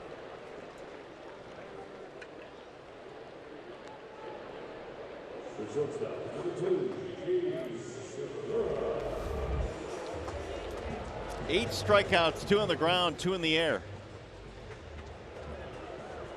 I mean, Boyd has had some starts this year where he's had double digits in flyouts. He's had some starts where he's gotten lots of ground balls. Today, it's the strikeout pitch that's been on display for Matthew.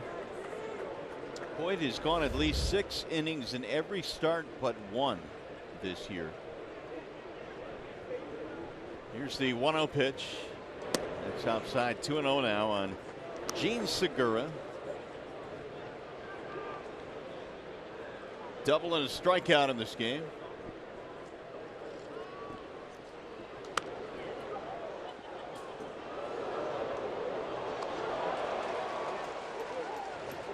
As a team, Seattle 9-6 versus lefties this year. Segura, one of the big reasons why, 375 against southpaws. And he'll drive that one foul back out of play. 2-2.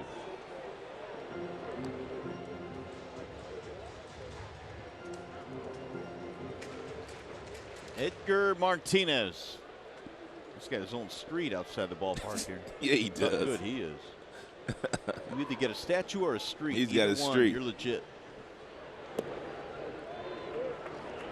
3-2.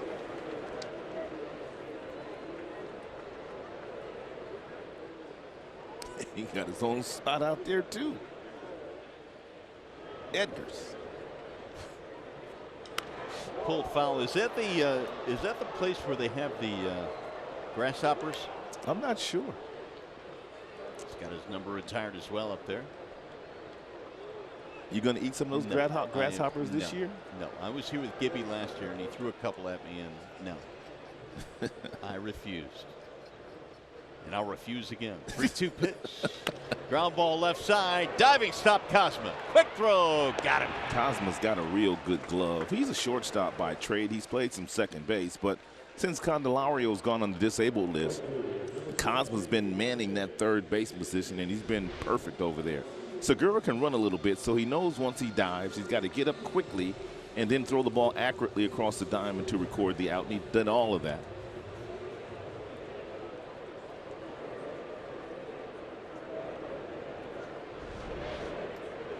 So with 2 away, here is Mitch Haniger.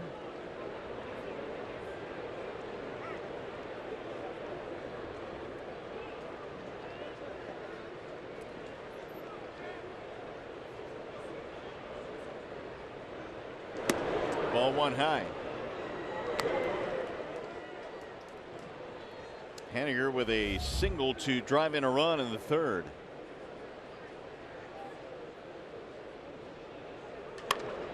Pull to Cosma again. Spinning play. Nicely done. 1-2-3 inning for Matt Boyd. Little help from Pete Cosma down there at third base. 5 innings in the books here in Seattle.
brought to you by TGI Fridays. Get it here or get it to go. In here, it's always Friday.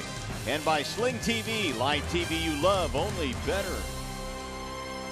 Nice night for baseball here in Seattle. Game 1 in a 4-game set. Tigers have a little work to do. They are down by 2 as we get to the 6th inning. And Tigers have not been able to figure out Gonzalez here today. Last time Gonzalez did not throw as many cutters inside to the Tigers' right-handed batters as he's done today. He's thrown twice as many inside today. Middle of the lineup coming up. It'll be Castellanos here in the 6th inning, and Nicholas looks at a strike. He starts Nick off with that little slow breaking ball. At some point in time, he'll try to cut that fastball in on Nick again. He tried it in the 1st inning, and Nick ripped a double down the left field line. Bouncing ball to short for Segura. Nick out by a step, 1 away.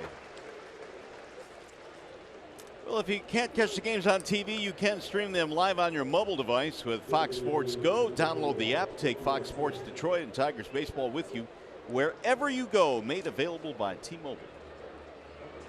What do you think of this ballpark here? This is one of the better ones, I think, in the league. Yeah, I love this ballpark. It's very comfortable to broadcast the game. It's a wonderful stadium. The sight lines are wonderful. The fans have wonderful views. If it starts to rain, they can close the roof. Here is V-Mart. This is one of my favorite parks in the league. What do you think of it? Trying to figure out where exactly to put it, because I am a real big fan of PNC in Pittsburgh. Yeah. And a real big fan of Target in Minneapolis. Yeah. But this place right here, man, it's right there. Bouncing ball to short, and here is Segura again. Took an extra beat, and he throws him out. AT&T in San Francisco is awfully special as well, especially from our vantage point up top from the broadcast booth, looking over into the McCovey Cove. A lot of nice venues in the Majors. Comerica Park is awfully special. John Hicks, a single and a fly ball. Another ground out to the left side of the infield. Let me count them up for you. It's been one of those kind of days. Hicks flying to right in his last at bat. It's been 8 ground balls to Segura. Not Segura and Seager on the left side of the infield so far today. 8 of them. 2-0 on Hicks. Gardy was talking about Hicks and his progress defensively at first base. Some of the things they're trying to help him with. He's obviously a catcher by trade, filling in for Cabrera at first. Yeah, he's getting a crash course. One of the things Gardy was saying is he's kind of taken the catching mentality down to first base, where he's using his body to block hard ground balls instead of trusting his hands a little bit more. Yeah, I saw that the other day. He also uses 2 hands too. He doesn't use the one hand that most first basemen use to, handle the glove over there. He's still trying to get over in front of the ball with 2 hands, and you don't have to do that at first base. 4-pitch walk.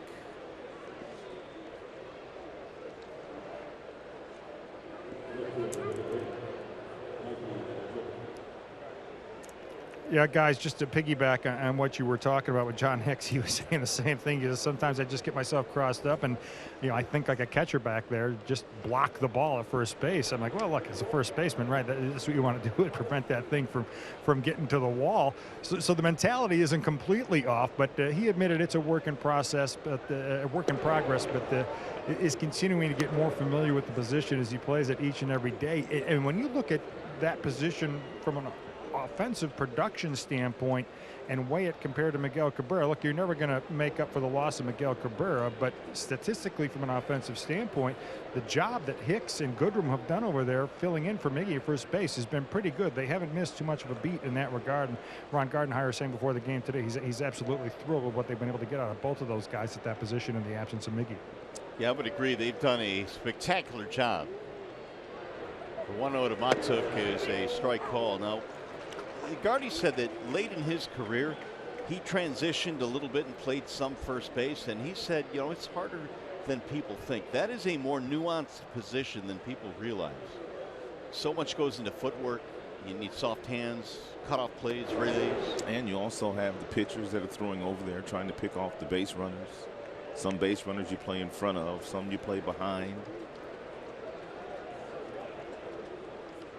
And as Gardy said, you know, the first baseman is involved in more plays than probably anybody else outside of the pitcher and catcher. And another thing first basemen have to do very well, they have to be able to throw to the bases accurately. 3-1 now on Matuk. Gonzalez is in jeopardy of walking his second consecutive batter. He walked Hicks. That's his first walk of the evening. He's also hit one batter. That was Dixon Machado.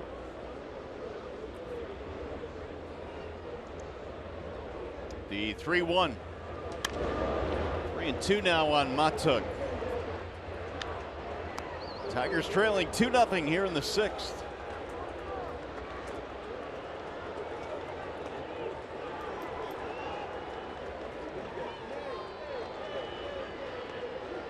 Apparently that guy outraced them all. It's a team down there. Yeah.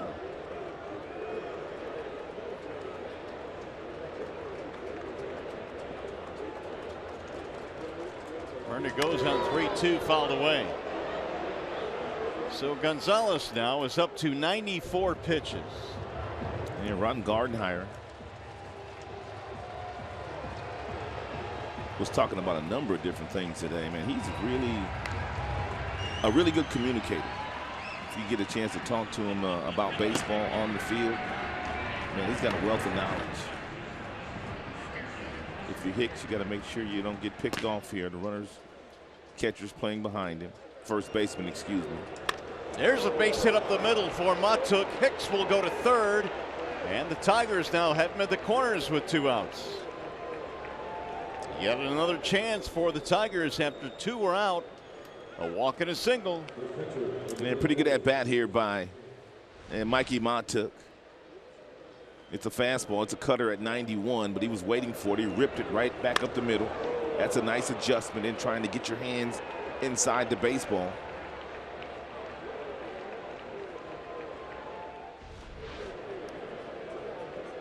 And pitching coach Mel Stottlemyre taking a stroll out to have a conversation with the infielders and also Marco Gonzalez.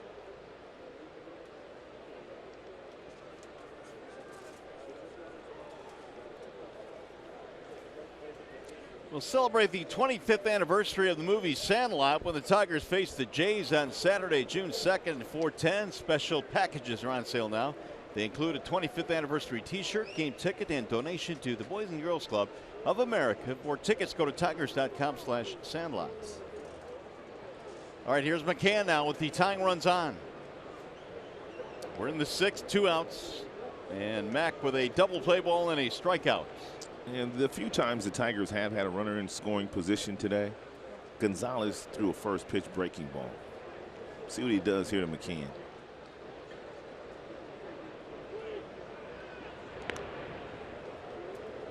And Zunino, the catcher, was set up on the inner third of home plate, and every time he has set up inside, it has been that cut fastball.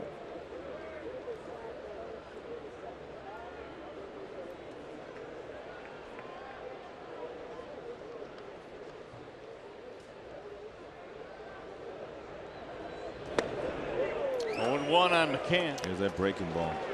Every time the Tigers have had a runner in scoring position, first pitch off speed. See, guys get into patterns all the time. Just have to be able to try to figure them out sometimes.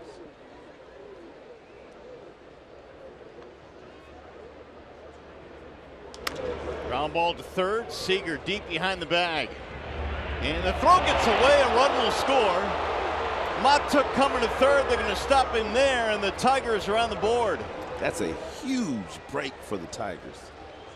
Kyle Seager is a real good third baseman. He won a Gold Glove back in 2014, and with McCann running, he just nonchalantly grabbed the ground ball and then just flipped it casually across the diamond and could not get any help from Ryan Healy. That ball hit the grass, Mario, and just died.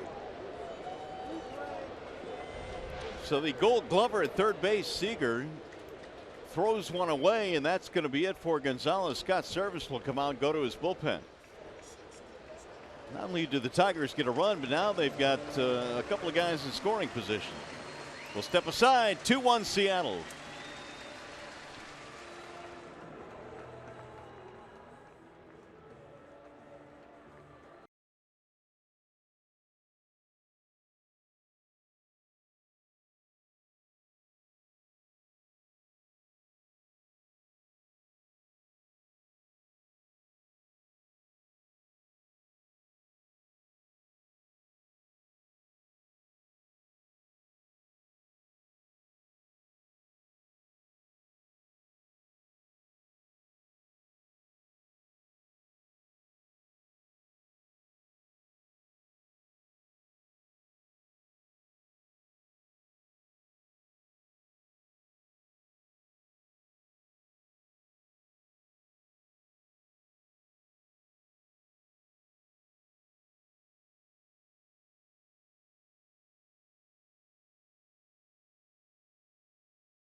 The game, Jose Iglesias had a real nice series against Seattle at Comerica Park. As a matter of fact, that base hit right there was a walk-off. Sent the Tigers fans home happy. Tigers had a lot of really special moments on that just completed homestand where they played Seattle and also the Cleveland Indians, winning 4 of the 6 games. Wallside Windows pitching change. Ryan Cook pitching in his 14th game this year. 13 1/3. Has a real good ERA. 17 strikeouts. He's only walked 3. And the opponent's batting average is real low. Just a shade over 200. Cook has not pitched in the majors since 2015. And now 2 on in scoring position. Strike 1 to Iglesias. Throwing air by Kyle Seager allows the Tigers to get a run, and now a base hit could give them the lead.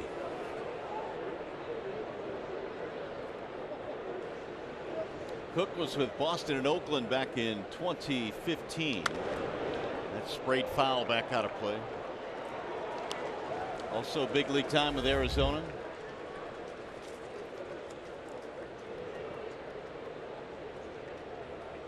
Originally drafted by Arizona out of USC. 0-2 on Iggy. This all started with a 2-out walk to John Hicks. Just got a piece of it. Iglesias staying alive.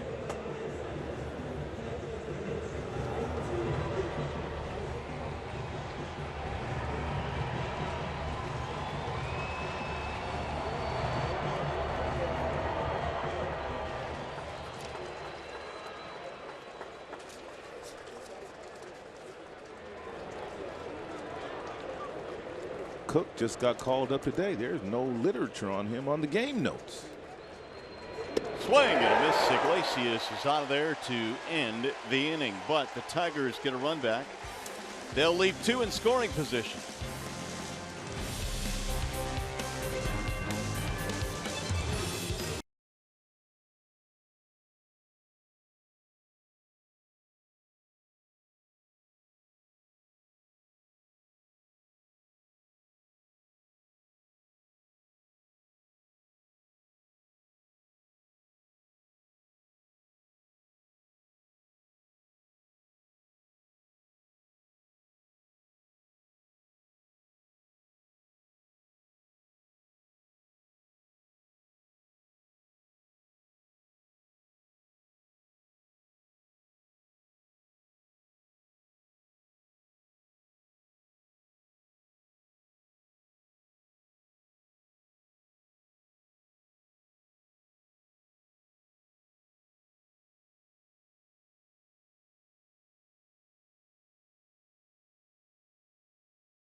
Boyd's only given up a couple of runs in this particular inning. It was Heredia back in the second inning that drove a ball down the left field line, plating Kyle Seager. And then that very next inning, it's Haniger.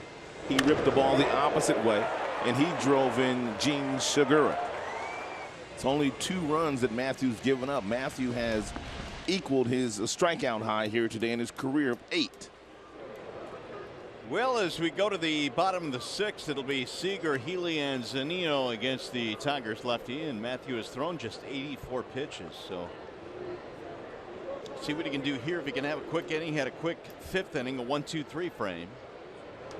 That is popped up foul. And back toward the seats, out of play.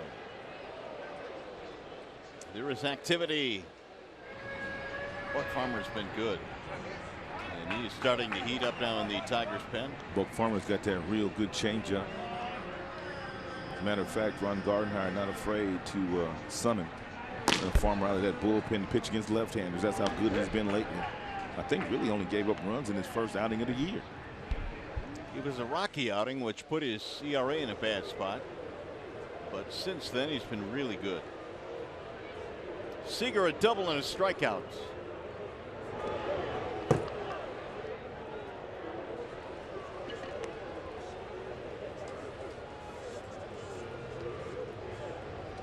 Matt Boyd this year has gone as high as 102 pitches in a start. He's done that twice. And that's outside, 2-1.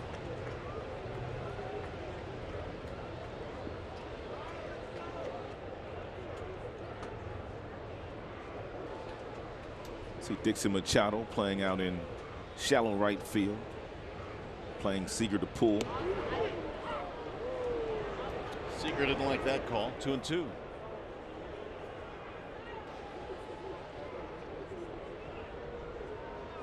Healy and then Zunino. These are the 4, 5, and 6 hitters for Scott Service.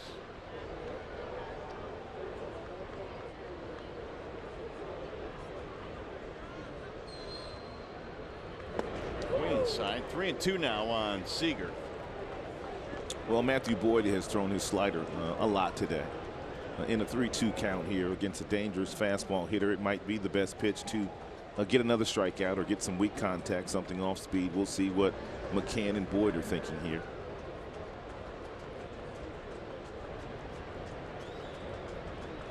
Swing and a miss. Down he goes. There's that slide piece.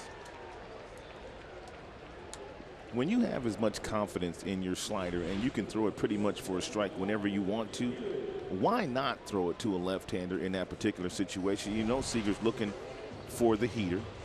Take a look at the amount of slider usage Matthew Boyd has thrown his pitch tonight.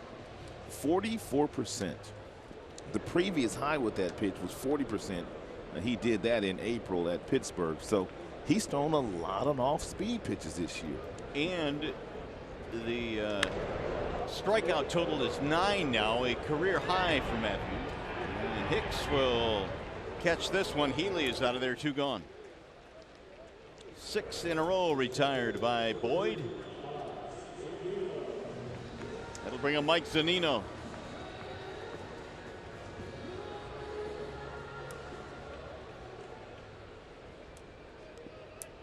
Rough night for Zunino, at least at the plate. 2 strikeouts.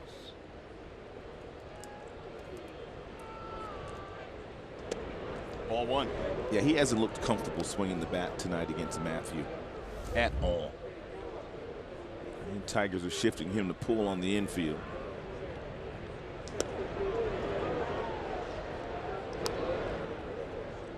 And Zunino, one of those guys that will not be trying to hit the ball through the vacated hole. And in between Machado and Hicks. Just missed outside. McCann held it there.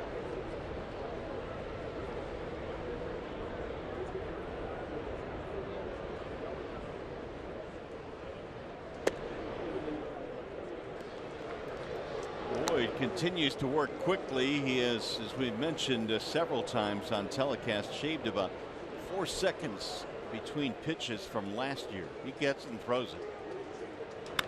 High fly ball. Left field for Matuk. He's under it, and it's going to be a 1-2-3 inning. 7 in a row retired by Matthew Boyd.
The Mariners, and time now for the Ram Pick the Stick update. Who's our big winners so far? Gibby is with 3. Yeah, Gibby 3 with hits. You got a couple of Castellanos. Yeah, I'll take them, man. I'll take them. Slim pickings today. Not a whole lot of offense so far against Gonzalez, who started the game. Cook got the final out of the 6th frame. He's back out there. Machado leads it off, number 9 hitter, then Jones and Cosma. Cook's got a good arm. That fastball right there unleashed at 96 miles an hour. Cook is coming back from Tommy John surgery, missed all of last year. The 0-1. Pulled on the ground toward third for Seager. Soft ground ball out, 1 away. Top of the order now, Jacoby stands in. Jones 0 for 3, fly ball, strikeout, ground out. Talking to Leonis Martin before the game today. He is trying to get back in the lineup tomorrow.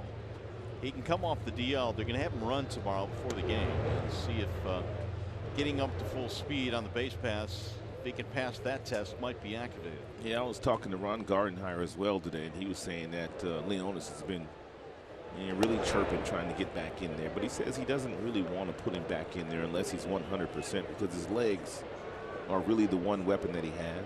There he is chopping it up in the dugout. That's all he does is chirp. 2-1. They say he says some funny stuff down there. Yeah, not only does he do it with a he got him laughing voice, down there. He's got some really good jokes. He's screaming at the shortstop, Gene Segura, right now. And then he pats his chest like, "You still my boy, though."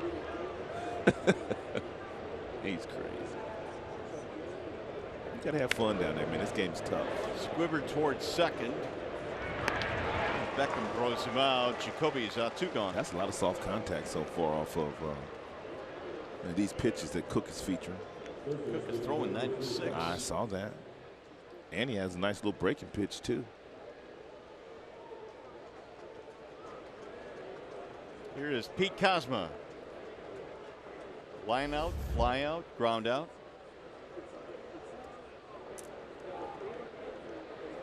This Mariner bullpen, the remainder of the way, just about everybody that trots out of that bullpen will be 95 and above. We did not see Diaz, the closer in that 3-game series back at Comerica. He's triple digits. We were able to avoid him, but you would think probably at some point in a 4-game set here we'll have to see him. Yeah, we'll see him. The 0-1 backs him out of there. 1 ball and 1 strike. He throws his fastball at 96, and that's a slider at 86. So that's the recommended. And speed differential of 10 from the fastball to the off-speed pitch.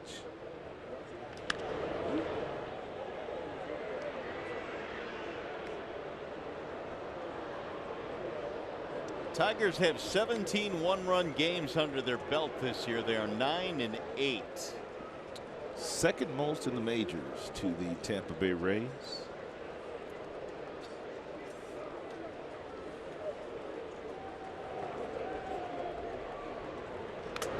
Just got a piece staying alive.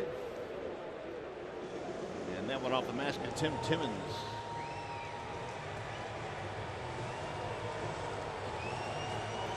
Castellanos on deck.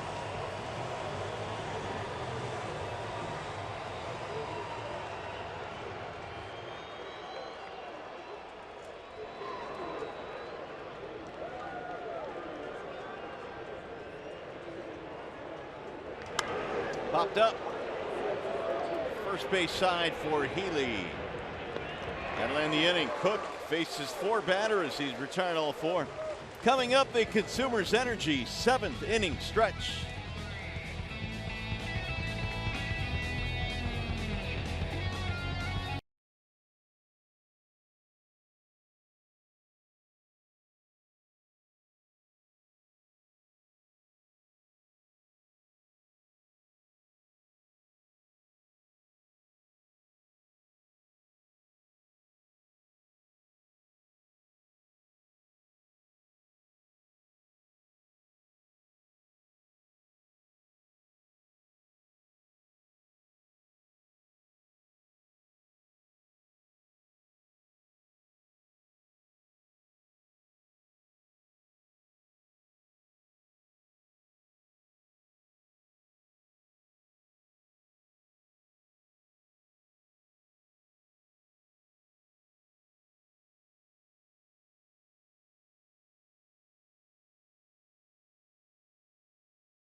Field in Seattle, where Matt Boyd tonight did really good work. He's done for the night.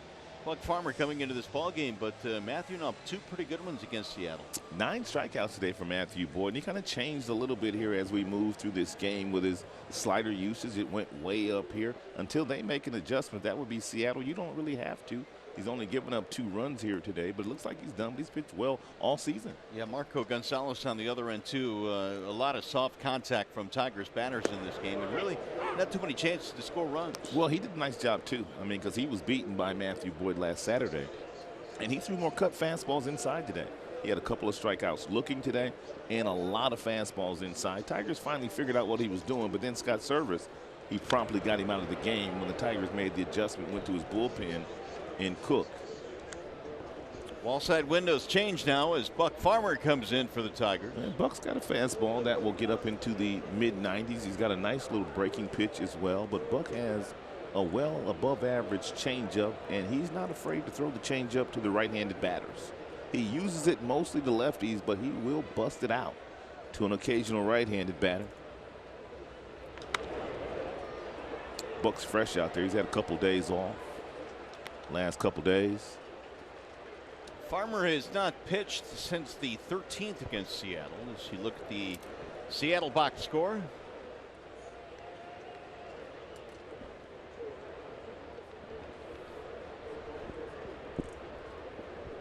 Heredia, the number 7 hitter, looks at a ball low, 1-2. We're talking about Farmer. He gave up 5 runs in his first outing against Pittsburgh in 2 innings back in early April, but since then has been really good, and that ERA has gone down to about 3.5. Part of a Tigers bullpen that has had a couple of guys dinged up. Alex Wilson currently on the DL. And heard Alex talking today about the fact that with him on the disabled list, there is Nick Vincent warming up. That a lot of the younger guys in the bullpen now have had to be stretched out a little bit, and Willie just can't wait to get back so we can kind of even things out a bit. Yeah, contribute. Here's the 2-2. Ground ball toward third base. Foul.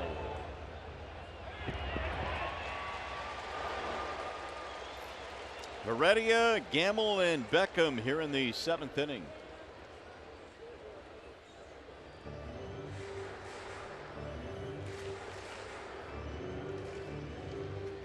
Tigers bullpen by and large in the late innings has been established in terms of roles, with Stump and Jimenez late in games. Shane Green closing out in the 9th.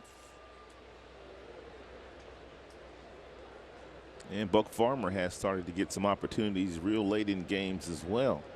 And while Alex Wilson is on the mend. Fouled away. Well, here in the month of May, and we're starting to wind down the month, it's been pretty good for this Tigers bullpen. A 3.33 ERA. Outstanding. Really good when you look at some of the other teams on that list, the Houston Astros, the New York Yankees, and that special bullpen they have. They got about 4 guys that throw 100 miles an hour in that bullpen. The Yankees do. Not hard to throw. 96 there from Farmer. Are we seeing Buck now find his role in the big leagues? He was a starter early on. Is this where he will end up, do you think? I think pretty much. This is where he's going to be. He's got 2 above average pitches. That would be the fastball at 96 and the changeup. And to be a really good starter in the big leagues, you need more than 2 really good pitches. Meanwhile, Heredia takes 96 and slaps it the other way for a leadoff single. That's his 3rd hit of the game. And time for the DTE Energy Know Your Own Power. That Boyd slider has been on display tonight. He got a lot of strikeouts with the slider. As a matter of fact, most of his strikeouts with the slider, just as it was 5 days ago. These Seattle Mariners, they got some big swingers, whether they're batting left-handed or right-handed, and Boyd not afraid to throw that slider at different speeds. It's been a serious weapon for him all year.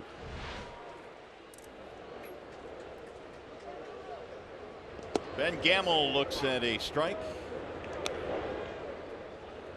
Single strikeout for Gamble. Those 2 at bats versus the starter Matthew Boyd. And Matthew Boyd has to make sure that he keeps the score right where it's at here in the bottom half of the 7th. And give his team an opportunity to use those next 6 outs to try to take over the lead. 1 ball, 1 strike. Seattle now with 7 hits. Tigers have 5.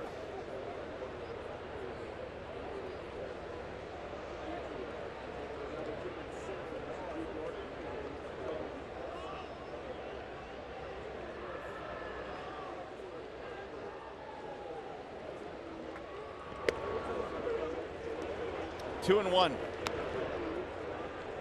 Gordon Beckham waiting on deck. And Buck has that real good changeup. Gamble's a good fastball hitter. We'll see if Buck decides to challenge him with that 96 or if he pulls the string on a changeup. Yep, here comes his best pitch, that changeup. It's fouled off. That's a really easy pitch to bunt to a changeup, but Gamble just caught that ball too far back.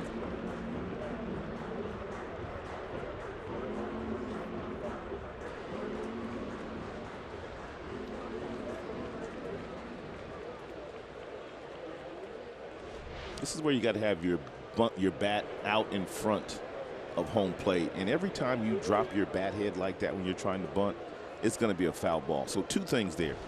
Kids at home, you got to have your bat in front of home plate if you want the ball to be fair. And you can't drop that bat head like he dropped it right there, because usually you'll pop the ball up. You got to keep your bat flat, straight. Well, now he's going 3-2 on Gamble. Heredia can run. Might see us strike him out, throw him out here. If Buck's able to get a swing and miss from Gamble. Runner goes, and it's ball 4 down low. So it'll be a walk to Gamble, and now 2 men on for the number 9 hitter. We'll see if Beckham is up there to bunt.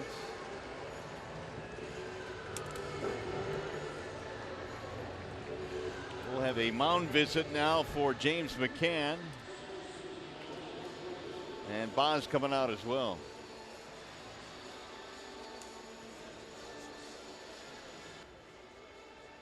MLB at Bat is your #1 Detroit Tigers app. Customize your experience to catch every moment this season. Tigers home screen icons and features such as MLB.TV, Game of the Day, pitch tracking, in-game highlights, and a whole lot more. Download MLB at Bat today.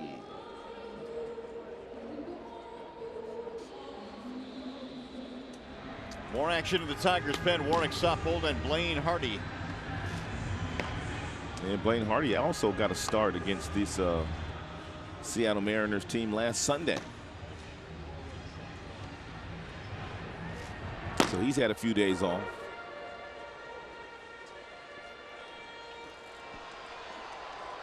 Well, we'll see what Beckham is up there to do. He's got runners at first and second, nobody on top of the order on deck. 2-1, Seattle in the lead.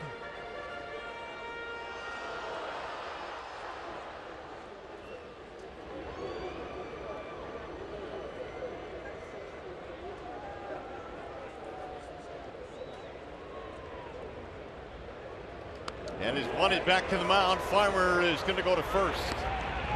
Runners will advance. A sacrifice for Beckham. Good leadership skills there by James McCann. You saw Buck come off. I mean, he really bounced off the mound, and I think he was entertaining thoughts of throwing that ball to third base to get the out there. But McCann, he knows the speed of the runner. He could see the runner, and he simply yelled at him, first base, first base.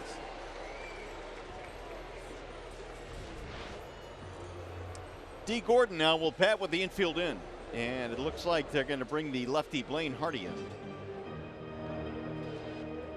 Gardy has made the call to the bullpen.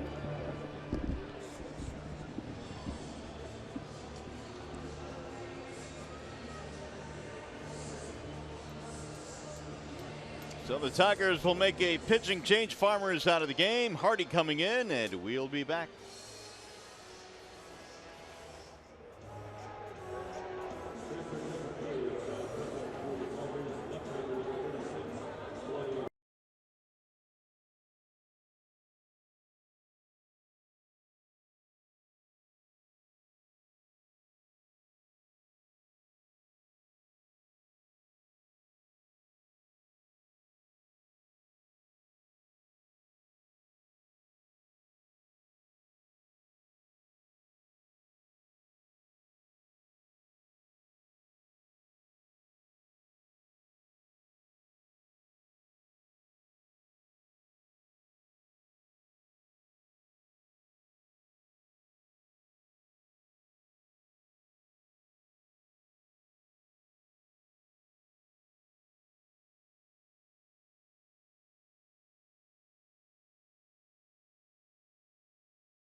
Baseball on Fox Sports Detroit, brought to you by Comerica Bank. Raise your expectations of what a bank can be. Come to Comerica, your Metro Detroit Chevy dealers. Visit ChevyDetroit.com. See why Chevy drives the Motor City.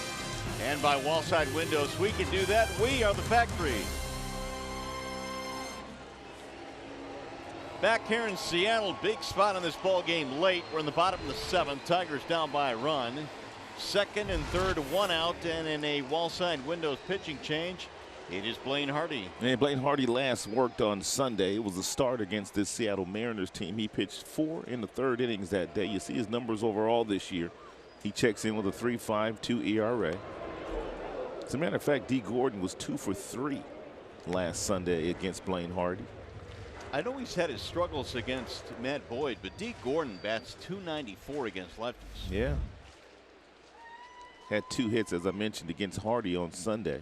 And with D. Gordon up and you've got Heredia at first, man, you always have to be aware of a possible squeeze, possible bunt.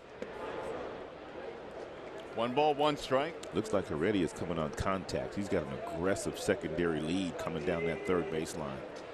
And what I mean by coming on contact, anything on the ground, he'll be off and running regardless of where it's hit. They might be gambling here.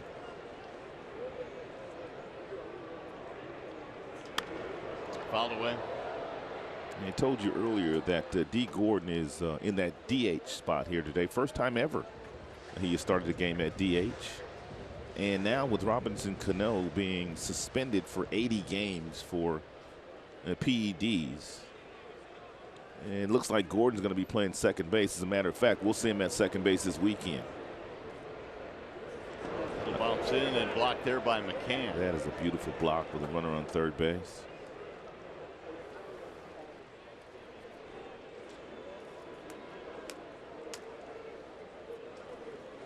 When you get down and block one like this with a runner on 3rd, you're basically telling your pitcher, it's okay, you can bounce it, I've got you. I'll make sure I keep it in front of you.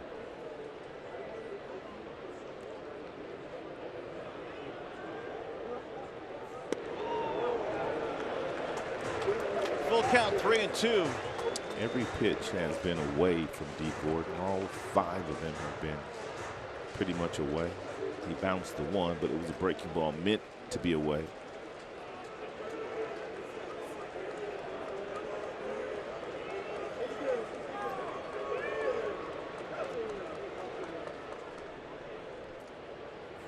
He went around, strike 3. Gordon cannot hold up, struck him out. Huge out there for Blaine. Hey, nice job coming in and get the left-hander. That's exactly what Ron Gardenhire had in mind. Every single pitch away, away, away, and then he finally finishes them off with one down at the bottom of the strike zone. Hardy's day is complete. He's done his job.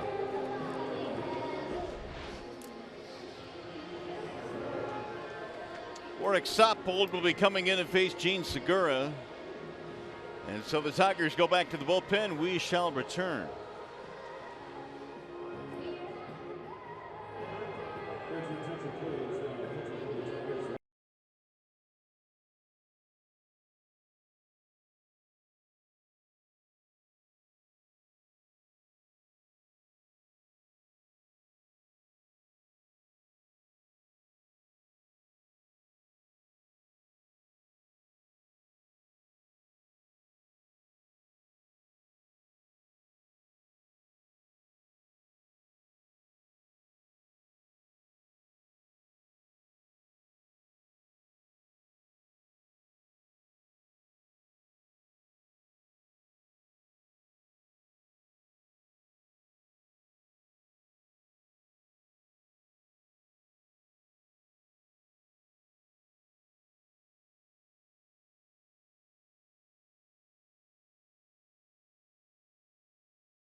Two outs, and Warwick Soppold is in now onto the bullpen for the Tigers in the wall-side windows pitching change. And he's going to have to make some quality pitches. He's going up against a really good hitter here in Gene Segura, a guy that's doing outstanding work with runners on base.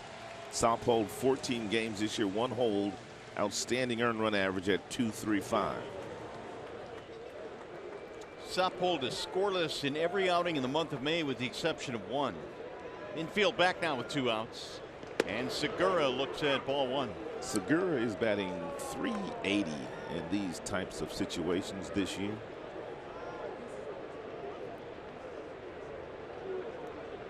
Tim Timmons actually went up the right-handed. Is strike 1 on Segura, who has a double in 3 at-bats.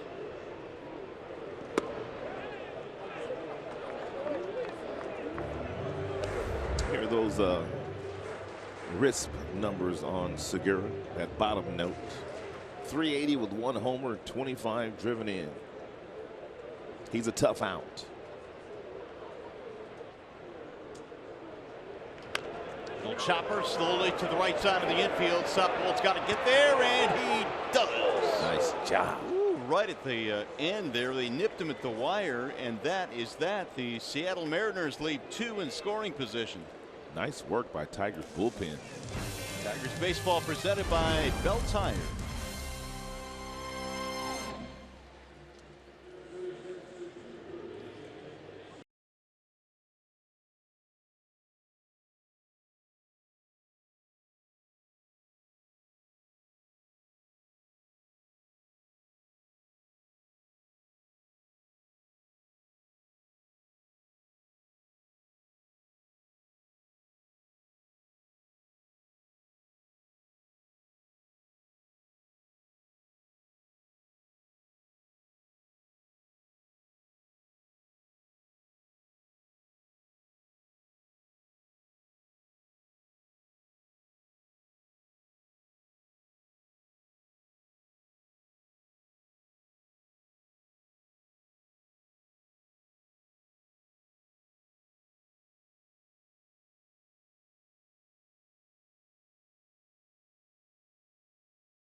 It's a 5-hit complete game shutout against the Angels. In the 9th inning, he recorded his 2,500th career strikeout against Shohei Ohtani.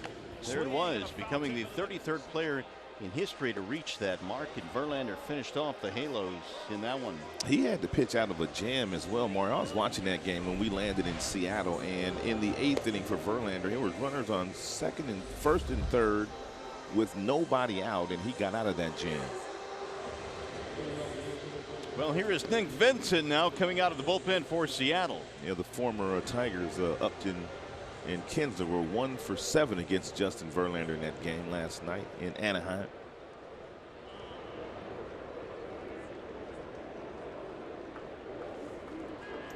And Vincent will have to go through the meat of the Tigers lineup tonight. Castellanos, then Martinez, then Hicks. 3, 4, and 5 in the Tigers lineup, down by a run. Nice work done by Cook. He retired all 4 of the batters he faced, coming in relief from Marco Gonzalez. Vincent throws ball 1. It was a double in the first by Nick, his only hit of the game, 1 for 3. Vincent trying to set it up and get it to the 9th for Diaz, their closer. Swing and a miss up top, 1-1 on Castellanos. This is the 3rd time that Nicholas Castellanos has led off here tonight. Love to have your number 3 hitter coming up when situations where he can drive in some runs. He led off in the 4th. He led off in the 6th. And now leading off here in the 8th.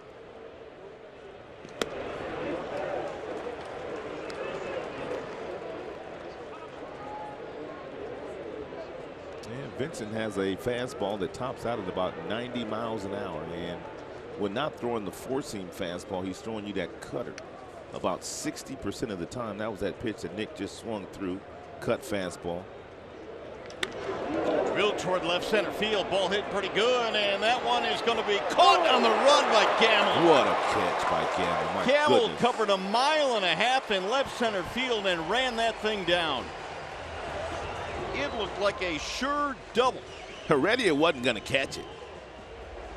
What a grab by Gamble.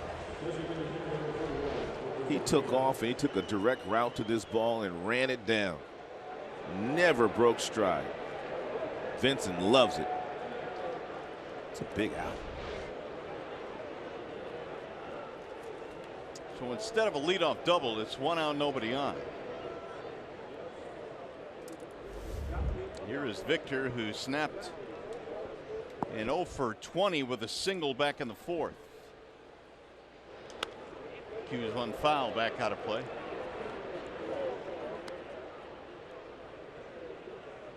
Just a couple of days ago, Vincent had a 1-2-3 8th inning against Minnesota, which protected a 1-run lead. He's trying to do the same here in the 8th.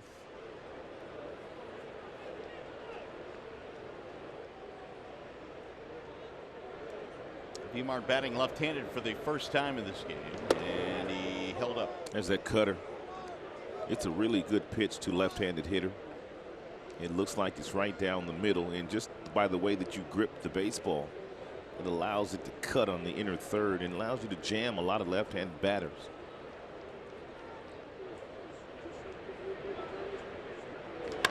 Slap toward the gap in left center field. Gamble is not going to get this one. Here comes Victor Reyes. It'll drop in as a base hit, so a 2-hit night for Victor Martinez, and now he will depart the game as the Tigers get more speed at first base. The tying run is Victor Reyes, who will come out of the dugout.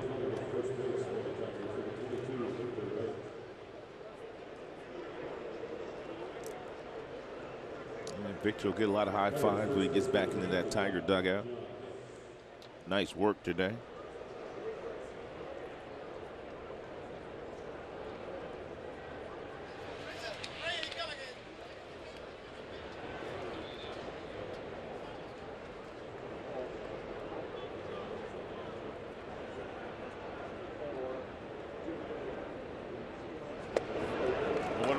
Hicks, who walked with 2 outs in the 6th, and that started the rally in which the Tigers scored their only run so far.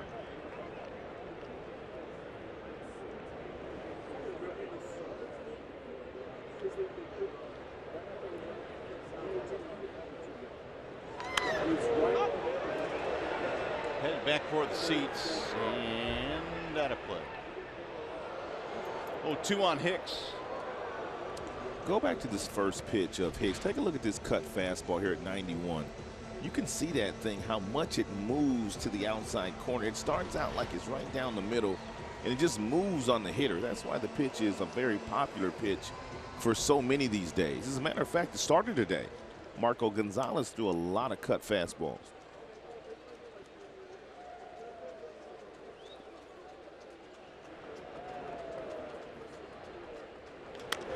Little chopper to third base. That is a foul ball. Hicks hit one down to his good buddy, Kyle Seager. He gave Kyle Seager some credit when Hicks was playing here for Seattle. He said he was struggling mightily, and he said that Seager kind of took him under his wing and gave him some really good advice and helped him get better. Sometimes it's not the hitting coach, but it's one of your peers that helps you. Seager's gone on to become a really good hitter in the American League.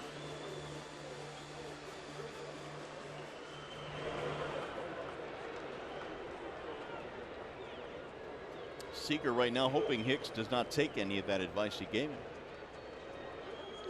Vincent ready with the 0-2. Clearly off the inside part of the plate. 1-2.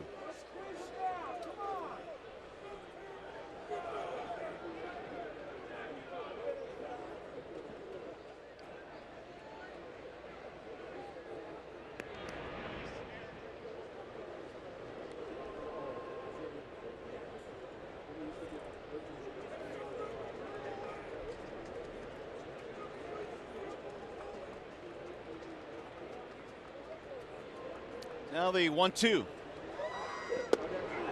Got him, strike 3. Ooh, cut fastball inside. And it was inside, all right. Hicks will slowly walk back to the bench. Again, the Mariners pitcher gets the benefit of the call there. Well, I think Zunino, man, he's getting way too many calls today. And I know Ron Gardenhire is watching all these calls that his hitters are not necessarily appreciating. He's just taking that ball and just pulling it right back into the strike zone. It's a ball. He's been doing it all night.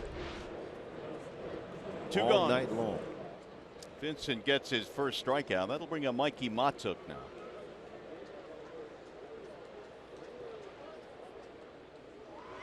Mikey lightens one to right, a base hit. Reyes going to second. He will stop there. Nice day today for Mikey. 2-hit evening now for Matuk. Tying run goes to second. Here's the upcoming matchup tomorrow. Game 2, Wallside Windows, Hernandez and Fulmer. And Fulmer checks in 1-3 with a 4.37. Felix 5-3 with a 5.66 ERA. A couple of talented right-handers. Fulmer trying to get back on track.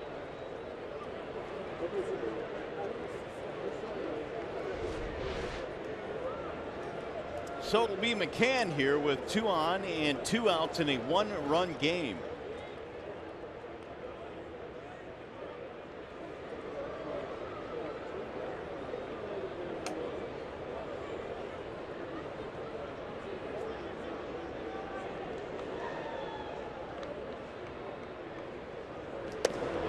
Looks at ball 1.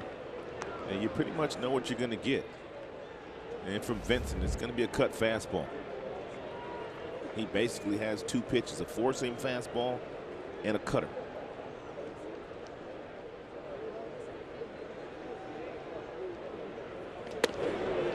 High ball 2.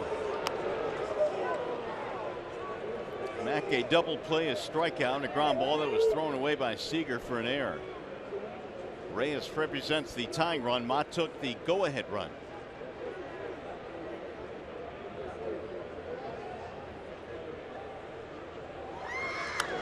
Fouled away. Well, as this inning goes on now, it becomes more and more apparent how big that play by Ben Gamble was on the fly ball off the bat of Castellanos. Oh, no doubt. That would have been a ball up against the wall, leadoff double. Instead, now 2 on 2 outs. Yeah, score would be tied already after the Victor Martinez base hit.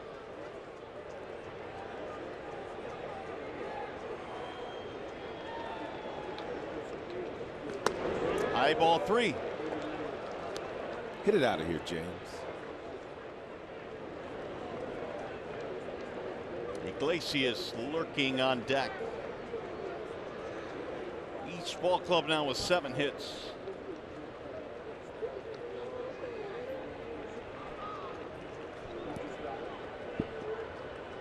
Here's the 3-1. Ball 4. That'll load the bases. 2 singles and a walk has the stomach of Scott Service churning. And here is Mel Stottlemyre coming up.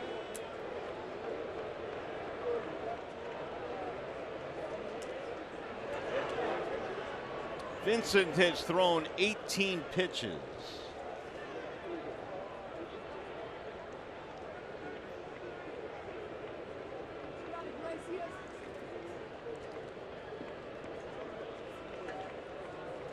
Eleven strikes, 7 balls, as they talk about Iglesias coming up.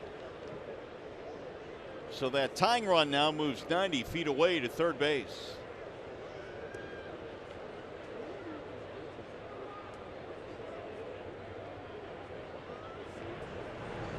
Jason Bradford is warming up in their bullpen.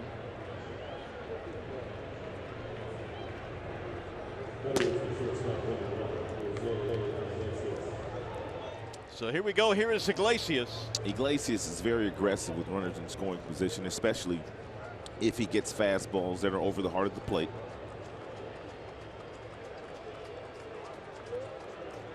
He's already doubled tonight. Almost hit him.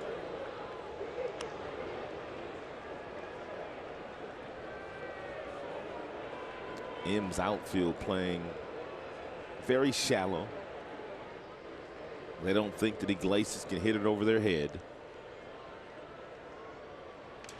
Ground ball up the middle and into center field, a base hit. This will get 2 runs in, and the Tigers will take their first lead of the night. Iglesias right off the glove of Segura is 3-2 Detroit.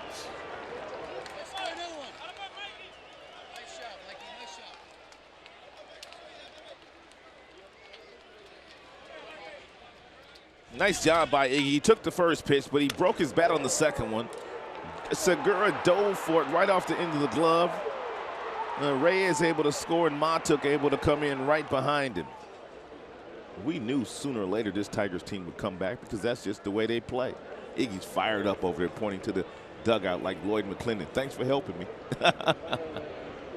It's going to be it for Vincent. He will depart the scene. The Tigers have their first lead here in the 8th inning.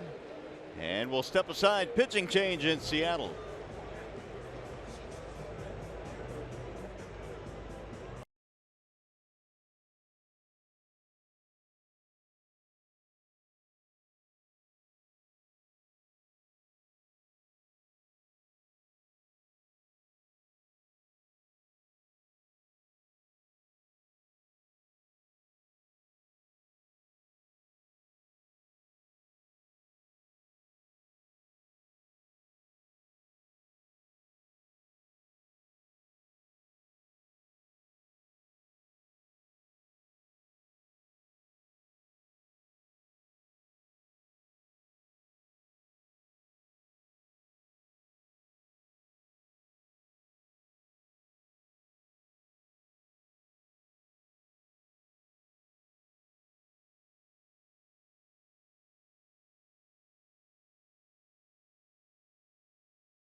Single by Jose Iglesias. The Tigers had trailed this entire night. They've come back here in the 8th inning on Nick Vincent. Here's our game summary. Matt Boyd was good tonight, 2 earned runs in 6 innings, and Iglesias with a big evening. Iggy 2 for 4 with a double. And go ahead 2-run single. Jason Bradford now is out of the bullpen for Seattle.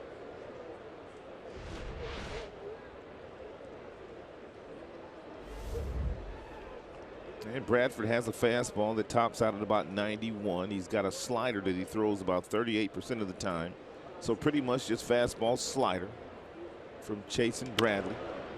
Grounded to third, Seager on the backhand, and like that the inning is over, but the Tigers have taken the lead. Seager's made a boatload of plays at third base today.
The Tigers got on the board back in the 6th inning. It was an error on the third baseman, Kyle Seager, who was trying to throw McCann out. Hicks was on third base. He was able to score. And you just witnessed Iglesias breaking his bat. You heard that sound. Hitting one right back up the middle, right off the glove of diving Gene Segura. It trickled into center field. And the Tigers take the lead.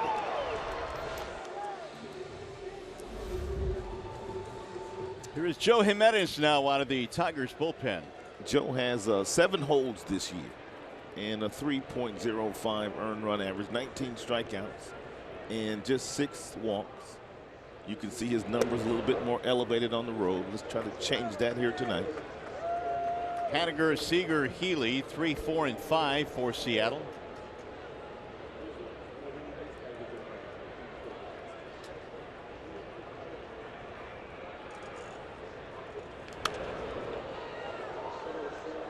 One ball and 1 strike on Haniger. Singled in a run in the 3rd.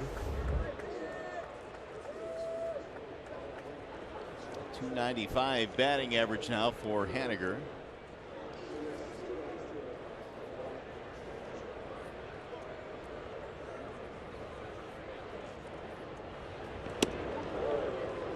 Tiger bullpen got it done in the 7th with runners at 2nd and 3rd and only 1 out. A strikeout of Gordon and a ground out of Segura. And Ron Gardenhire working a little magic there in the 7th inning. He used 3 pitchers to get 3 outs. Farmer got an out, Hardy got an out, and Ward Soppold got an out. Pouring over some numbers now is Ron Gardenhire.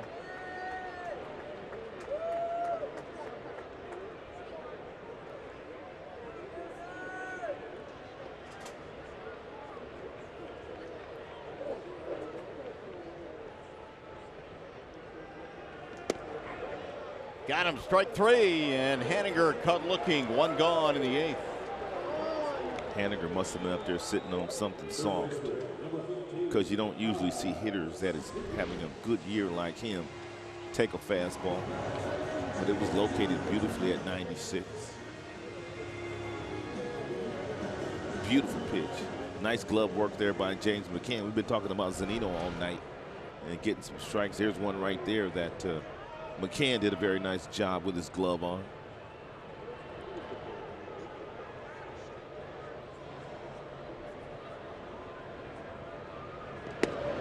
Mariners have struck out 11 times tonight, but that was the first strikeout looking. The other 10 were swinging.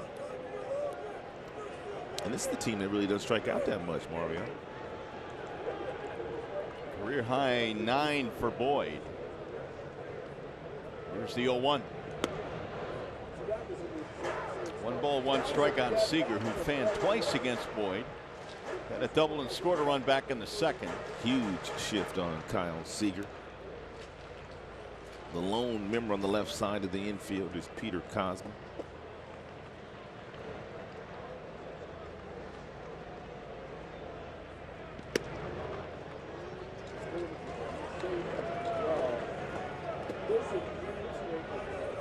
.85% of the time he gets shifted on when going up against a right-handed pitcher. Doing a whole lot better when they don't shift on him.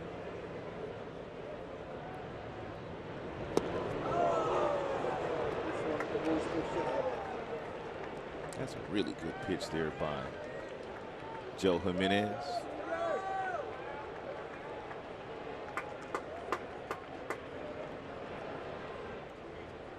Another one of those 8 innings where Jimenez going right through the teeth of their offense. They're 3, 4, 5 hitters. That's who he'll see in this inning.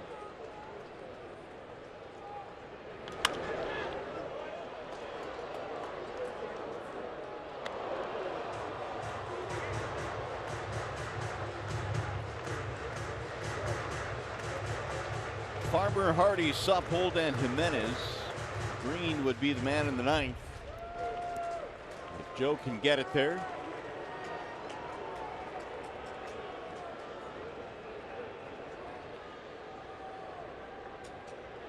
Swing and a miss.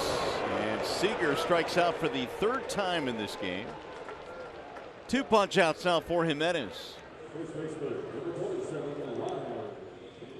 Join us again tomorrow for a Tigers-Mariners matchup in Game 2. We begin with Tigers Live at 9. That's tomorrow night. Tigers M's at 9 right here on Fox Sports Detroit. Fulmer will take the hill for the Tigers.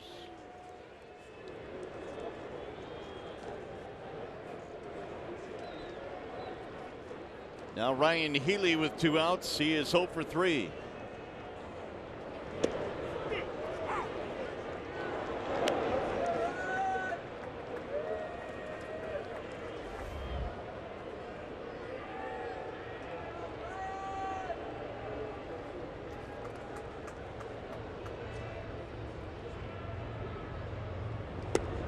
Ooh, that's dirty. Oh, that slider was nasty. Take a look at the depth on this pitch. 85 miles an hour.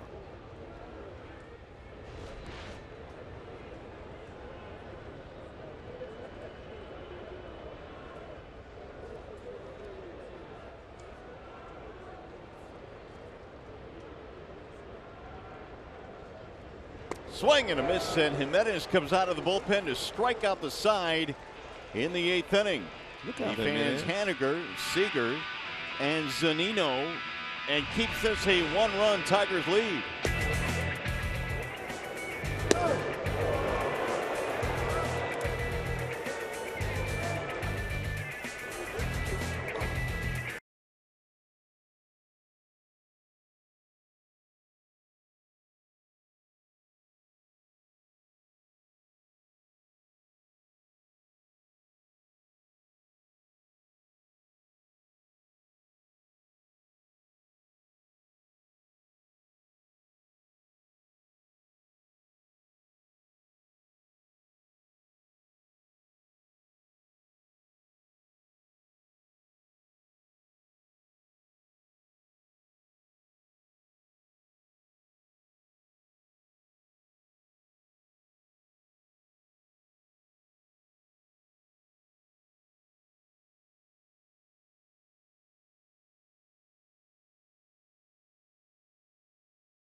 All right, Trent, thanks. We go to the 9th. Tigers up 3-2, and they've got the top of the lineup coming up. It's going to be Jones, Cosma, Castellanos. They may as well score a couple of insurance runs.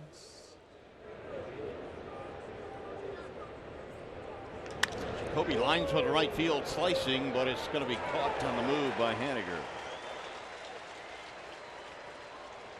One away now. We check in with Mickey York. I needed that to drop, guys. Jacoby Jones was my guy tonight.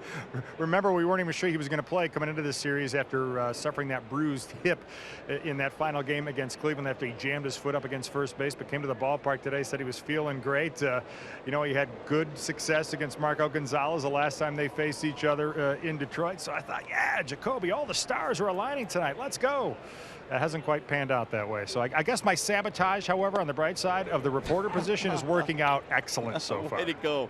Yeah. Way to sabotage the Thank position. you. Thank you. You're all right, Mick. It's just the first game of the road trip. You Yeah, got I know. 6 more games. Yeah, It's all right. You're all right. We got a long way to get it going. Right. Right. All right, here's Pete Cosma now with 1 out in the 9th. He'll go to the backstop. Cosma is hitless. He is 0 for 4. And there is the closer, Shane Green, getting set to try and nail this one shut.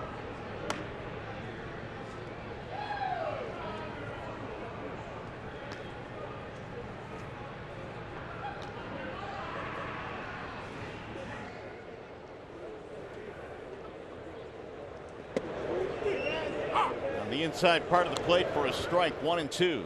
They have done a lot of that today. Gonzalez did a lot of that earlier today with that cutter. A lot of fastballs inside to this right-handed lineup the Tigers have here tonight. Going back in there again. To Seager at third base, who gobbles it up. And Cosma is out of there, 2 gone. It's going to bring up Castellanos. Nicholas hit a ball to the gap in left center field in the 8th that was run down by Ben Gamble. Took a double away from him. Green will have to go through Zunino, Heredia, and Gamble, so he will face the bottom part of the lineup in search of his 9th to make it his 10th save. He's got 9.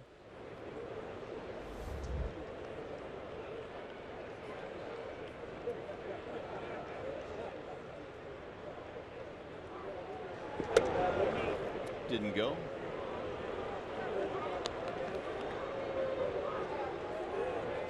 They've hit 8 ground balls to third base tonight.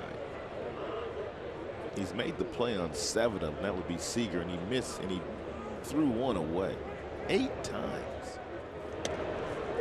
And Bradford came on in the 8th inning and got Machado to ground out on 1 pitch to third. And now he's got another one here in the 9th. Iglesias 2-run single, the difference right now.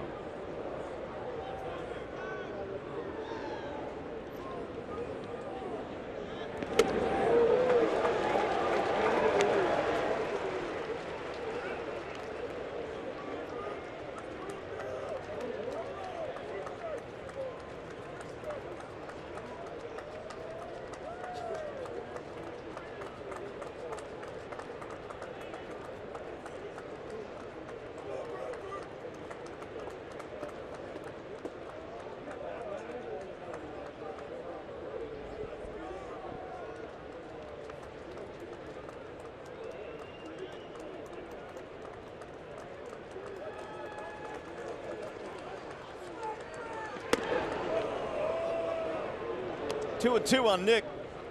If he keeps it going. Reyes waiting on deck. He had to pinch run for Vmart in the 8th. He came around to score.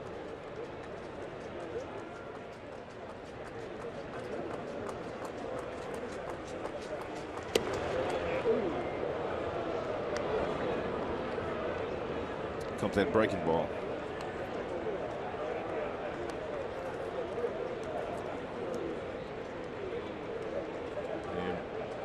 Bradford throws that slider 39% of the time.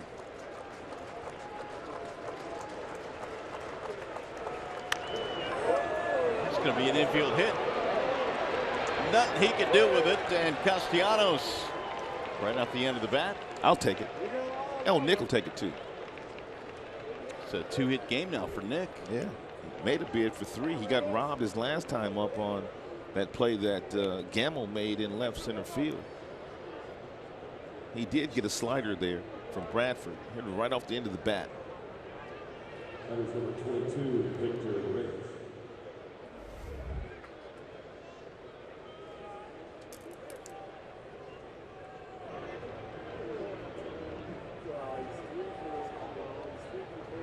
Reyes looks at ball 1.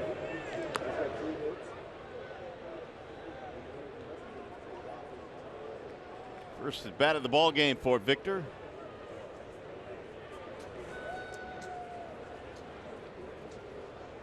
Runner goes, and a bouncing ball to second. Beckham throws him out. That'll end the inning. No runs, 1 hit, 1 left. Shane Green coming on to try and close it down for the Tigers.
For the Miller Lite hold true moment, you don't have to go back very far, just the last half inning with a couple of runners on and 2 outs. Iglesias with a huge base hit up the middle to drive in 2 and to give the Tigers the lead.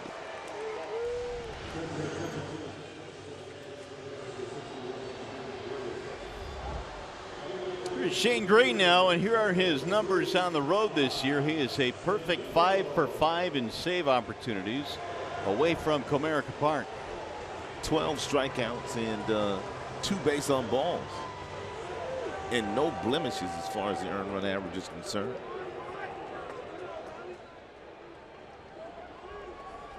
Mike Zunino leads it off in a 3-2 ball game. He'll be followed by Heredia and then Gamble. You just have to keep Zunino in the ballpark. Tigers playing no doubles as Cosma guards the line at third. And Zunino will swing and miss. Matthew Boyd struck him out twice tonight.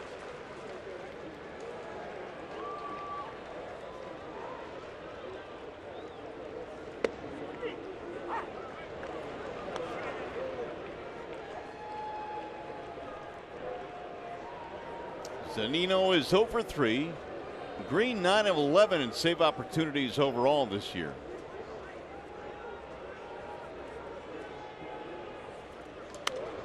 Fouled away now, 1-2.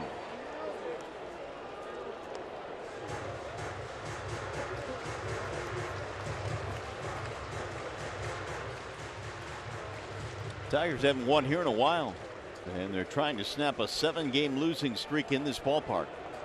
Yeah, last time they won a game here was 2015. Ooh. Swing and a miss, and Zunino down on strikes for the 3rd time tonight. Last 4 hitters have struck out here tonight. Hannigan, Seager, Healy, and now Zunino with that real good slide piece from Shane Green at 83 miles an hour. Tigers pitching with 14 strikeouts tonight. Wow. And that'll bring up Guillermo Heredia.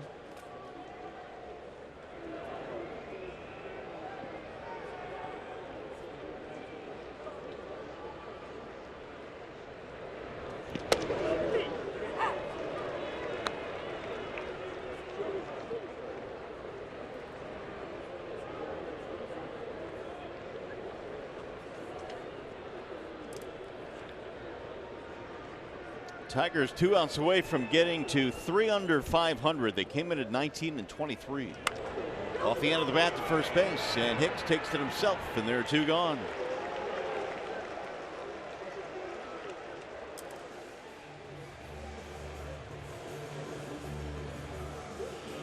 That's going to leave it up to Ben Gamble.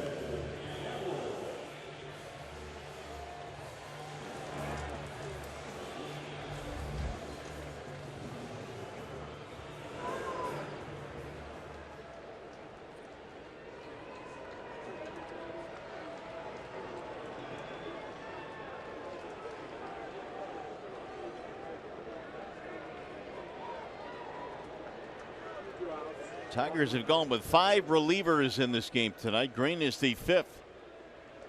And Gamble looks at a strike. If Shane Green goes on to record his 10th save of the evening, the bullpen will be the main reason they came back to win this game. The work they did in the 7th and the 8th, and now here in the 9th.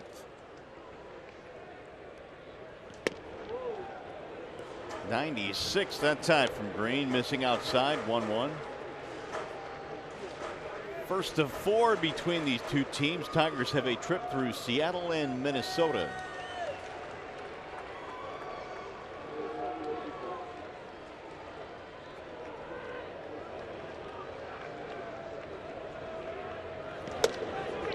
On the outer edge, now 1-2. Shane Green throwing a lot of strikes, using all of his pitches. That was a backdoor breaking ball, started it off the plate, and Gamble gave up on it. Nice glove work by James McCann.